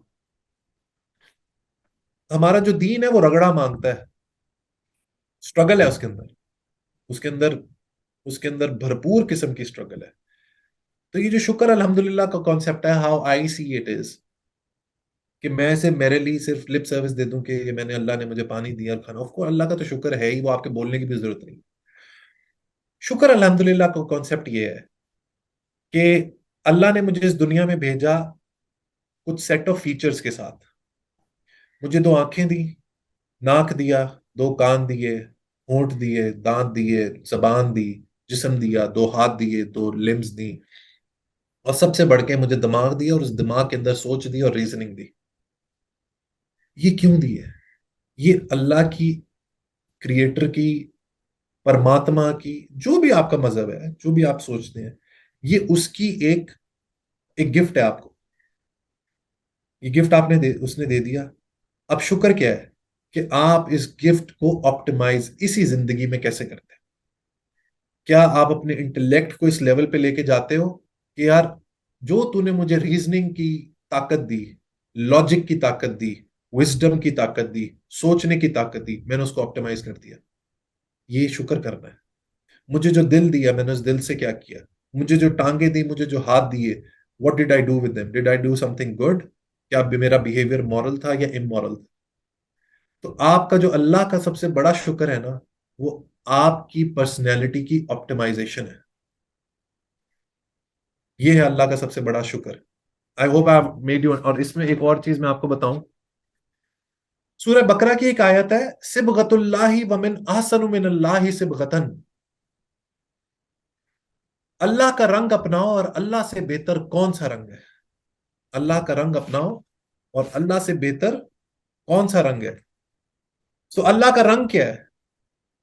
अल्लाह का रंग है रहीम, करीम, अजीज, खालिक, मुसव्विर, गफार, फाते, राफे, अलीम, मुईज, इज्जत देने वाला, मुश्किलों को हल करने वाला, हर चीज जानने वाला, दरगुजर करने वाला, इख्तियार रखने वाला, बड़े इख्तिदार वाला, अल अजीज। तो जब अल्लाह सूरह बकरा में कहता है ना, सिबगतुल्लाहि व मिन ahsanu मिनल्लाहि सिबगतन, अल्लाह का रंग अपनाओ और अल्लाह से बेहतर कौन सा रंग है। तो अल्लाह कह रहा है कि तुम खुदाई ट्रेड्स अपने अंदर पैदा करो। ये जो मेरे इस्माल हसना है कि मैं दरगुजर करने वाला हूं, मैं रहम करने वाला हूं, मैं सखावत करने वाला हूं, मैं बुलंदियां अता करने वाला हूं, मैं इज्जत देने वाला हूं। तो जब कुरान मजीद में लिखा हुआ है कि यार मेरे रंग को अपनाओ, तो अल्लाह कहता है कि जो खुदाई एट्रीब्यूट्स मेरे पास हैं वो अपने अंदर पैदा करो। ये मेरा रिलेशनशिप है खुदा के साथ। शाहरुख, इंटरव्यू को ख़त्म करने के लिए मैं बिल्कुल जब गेस्ट को ये मौका देता हूँ या उनसे दरख्वास्त करता हूँ कि वो कोई ऐसी बात करें या ओवरऑल कमेंट करें जो मैं नहीं पूछ सका, उसी में एक सवाल पिन्हा होता है कि क्या आप जिंदगी में खुश हैं। और मैं इसको इतना ही वेग छोड़ देता हूँ ताकि अगले का हाँ, थॉट पता चले। आपसे हाँ। पूछना ये बिल्कुल रिडंडेंट होगा क्योंकि पूरे इंटरव्यू में उसका जवाब किसी को भी समझ आएगा। तो आपसे लेकिन मैं I want to comment on this go question. Ahead please, go ahead. I want to comment on this question. A lot of people ask me this question. Okay, so how I see this, I am happy, but I'm not satisfied. Satisfied, not being satisfied means I need to keep on. एक प्लेटो आता है, फिर आप उसको चढ़ जाते हैं, फिर आप दूसरे प्लेटो पर आते हैं, फिर आप अगली पहाड़ी को देखते हैं। So why I'm not satisfied is it gives me the ability, it gives me the energy, it gives me the motivation and impetus to keep on seeking and keep on improving myself. So I do not find happiness in the fleeting sense of any sort of achievement that I have. मेरी किताब publish हो गई, मुझे मेरे subscriber बढ़ गए, या मैंने एक कंपनी से दो कंपनी का सीईओ हो गया, या मैंने यूनिवर्सिटी में पढ़ाना शुरू कर दिया, whatever the achievements are. अब ये सिल्वर प्ले बटन साथ पड़ा हुआ है, ठीक है, लोग आके देखते हैं यार वो मेरी स्टडी में, यार सिल्वर प्ले बटन है बड़ा जबरदस्त। I have forgotten about it, it's gone. But ठीक है, हो गया भाई, next, then next, then next. So that keeps me unsatisfied. But in this unsatisfaction, I find unimaginable pleasure and happiness. So that's what I am. Shahrukh, आपकी इजाजत हो तो जिसको मैं सब्स्टिट्यूट कर रहा था सवाल से वो भी रख दूं और बस इसको हम जी जी खत्म करते हैं कि जी। एक तो एंड में आज पूरी कोशिश ये थी, हमने काफी वक्त ले लिया आपका, कोशिश ये थी कि आपको पर्सनली समझा जा सके, बिकॉज मुझे ऐसा लगता है कि हम लोगों के आइडियाज को सेलिब्रेट करते हैं या उनसे नफरत करते हैं, और लोगों को अब बहुत सारी वजूहात की वजह से उन्हें उनके आइडिया के साथ नथी कर देते हैं। हम भूल जाते हैं कि उससे बहुत पहले वो इंसान है, उसकी जिंदगी बिल्कुल। समझ लेते हैं ताकि कॉन्टेक्स्ट में चीजें आ जाएं। चाहे आप उससे अगर इख्तिलाफ या इत्तेफाक भी करें, उसको कम से कम वो इंसान होने का दर्जा दें इस कहानी के जरिए। तो अव्वल तो आपको लगता है कि अगर इस पूरे थॉट में मैं कुछ पूछना मुझसे रह गया या आपने बताना चाहें तो आप बताइए। साथ ही क्योंकि आपने नेशन बिल्डिंग की बात की और मैं सवाल को सब्स्टिट्यूट कर रहा हूँ खुशी वाले से, हमने देखा कि वी हैड जनरेशन जिनके पास आइडियाज थे उन्हें मौका नहीं मिला। मैं जना साहब की बात कर रहा हूँ। उसके बाद वी हैड जनरेशन स्ट्रगल, काफी सारे मामले हुए। हमारी जनरेशन, हम थर्टीज के हो गए हैं, अब we are towards the decline. उसके बाद अब जो नई जनरेशन आ रही है जिसको आप यूट्यूब पे देखते होंगे या पढ़ाते हुए देखते होंगे या मिलते होंगे, do you have any hope specifically for Pakistan कि ये जनरेशन कुछ शायद हमारे लिए बेहतर कर सके? और ये बहुत वेग सवाल है मुझे पता है, लेकिन फिर भी if you can go ahead. Okay, so पहले मैं आपको बताता हूँ, you made a comment that we are in 30s and we are in decline. Okay, never think like this Abbas. You might have your own, but देखें, you know how I conduct my life. For me, the only way to live your life is to feel immortal at every stage of your life. I feel I'm immortal. अब इस पे ये लोग आ जाएंगे, यार ये तू क्या बात कर रहा है, ये without understanding what I am trying to say. हमेशा चीजों की इंटेलेक्चुअल डेप्थ पे पहुंचना चाहिए लोगों को।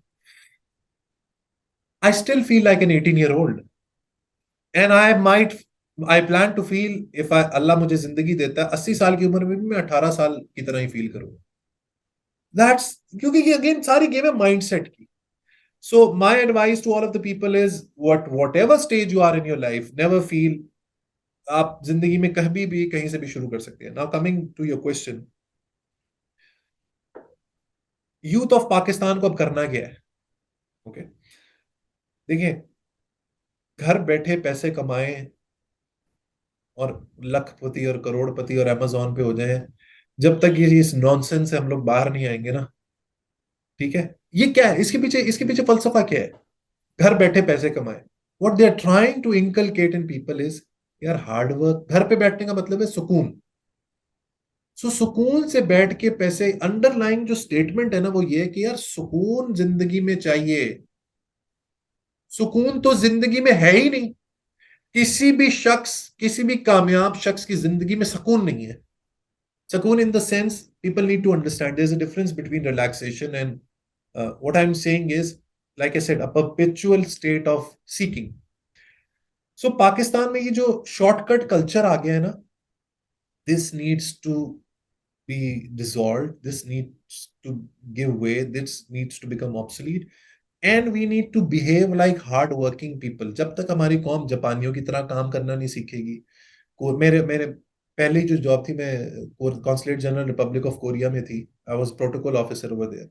आई have works directly with Koreans and Japanese. उनके वर्क एथिक्स बिल्कुल ही मुख्तलिफ है यार। वो किस तरीके से 13-13, 14-14, 15-15 घंटे काम करते हैं। हमारे कराची में जो सदर मार्केट है, 1 बजे तक तो वो खुलती ही नहीं है।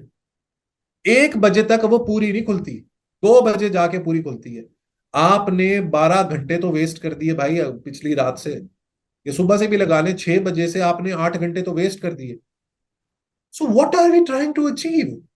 सो being an optimist that I am, Pakistan will grow, Pakistan will continue to grow, but the biggest problem with our country is mediocrity. हम लोग एक मीडियोकर कौम है। अब हमें ये डिसीजन लेना है कि यार इस मेडियोक्रिटी को तोड़ना है और अमेरिकियों की तरह बनना है। क्योंकि एक और मसला भी ये है कि हम तो अमेरिकियों से बहुत हाई क्लास है, वैसे ही हम सुपीरियोरिटी कॉम्प्लेक्स का शिकार है। हम नहीं है, हम एक मीडियोकर कौम है। हमने अब डिसीजन लेना है, इस यूथ ने डिसीजन लेना है, हमारे इंटेलेक्चुअल थॉट लीडर्स ने डिसीजन लेना है, इस मुल्क के करता धरता लोगों ने डिसीजन लेना है कि यार एक मीडियोकर ही रखना है कौम को, या सिंगापोरियंस की तरह बनाना है, या मलेशियंस की तरह बनाना है, या यूरोपियंस की तरह बनाना है।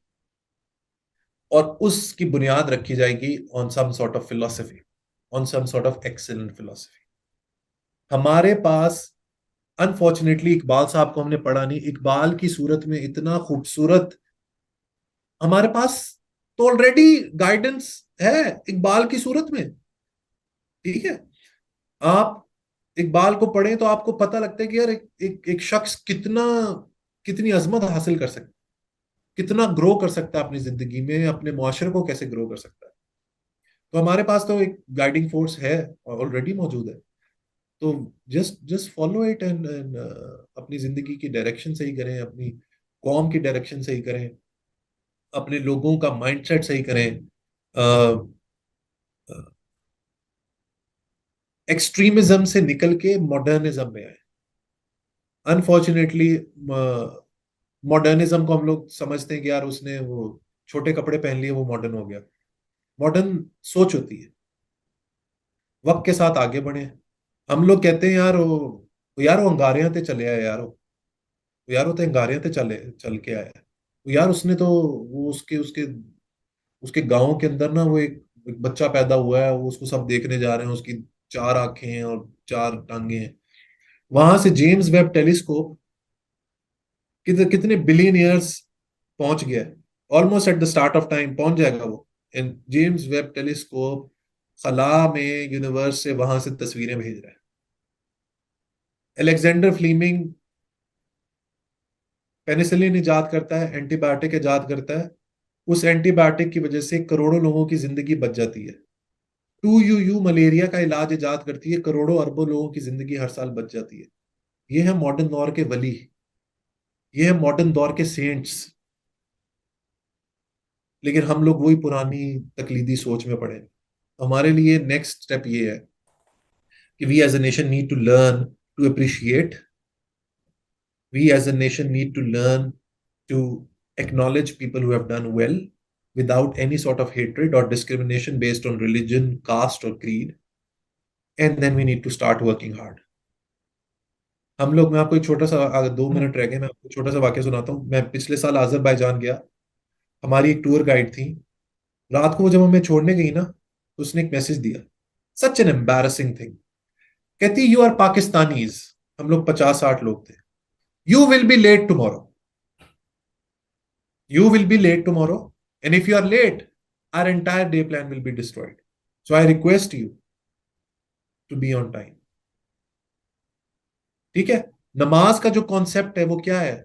नमाज का कॉन्सेप्ट ही तो यही है कि भाई timing, discipline, understand the real concept rather than following for the superficial meaning. तो हम लोग, ये हमारी हैसियत है कि पाकिस्तानियों को कहते हैं ये लेट कमर्स है। So lot of things need to change and that is where I need to play my part. Abbas needs to play his part, doctor Ishtiaq, doctor Taimur, they need to play their part in making this nation excel. Thank you so much Shahrukh, it was a pleasure. और आपके लिए भी और सबके लिए आपका शुक्रिया बेतहाशा अदा करने से पहले, इंटरव्यू से ज़्यादा I would thank you for the services. चाहे वो छोटी हो बड़ी हो, मेरा हमेशा से ये मानना है, जैसे आपने भी कहा, कि ये बहुत छोटे छोटे ब्रिक्स, ये ईंटें हमें मदद करती हैं कि हम बहुत बड़ी इमारत बना सकें। नहीं भी बनेगी तो कम से कम कोशिश करने वालों में नाम तो आ जाएगा। Yes. And I must say, I've given a lot of interviews, or recently when I took a break from interviews because I was busy in a lot of. This is by far the best interview I have given. Thank you so much. The quality of questions, and most importantly, you have very good listening skills, Abbas. Thank you. So this will really work in your favor in your life. So kudos to you, and really enjoyed it. Thank you so much, thank you so much. अगर आप इसी तरह और भी ऐसे लोगों की कि जो बड़ी सोच रखते हैं, बड़े काम करने की कोशिश करते हैं, उनकी ज़िंदगी के अहवाल जानना चाहें तो आप यहाँ पर देख सकते हैं। और साथ ही अगर आप अहम मौज़ूआत पर मेरी राय देखना चाहें तो आप यहाँ पर देख सकते हैं।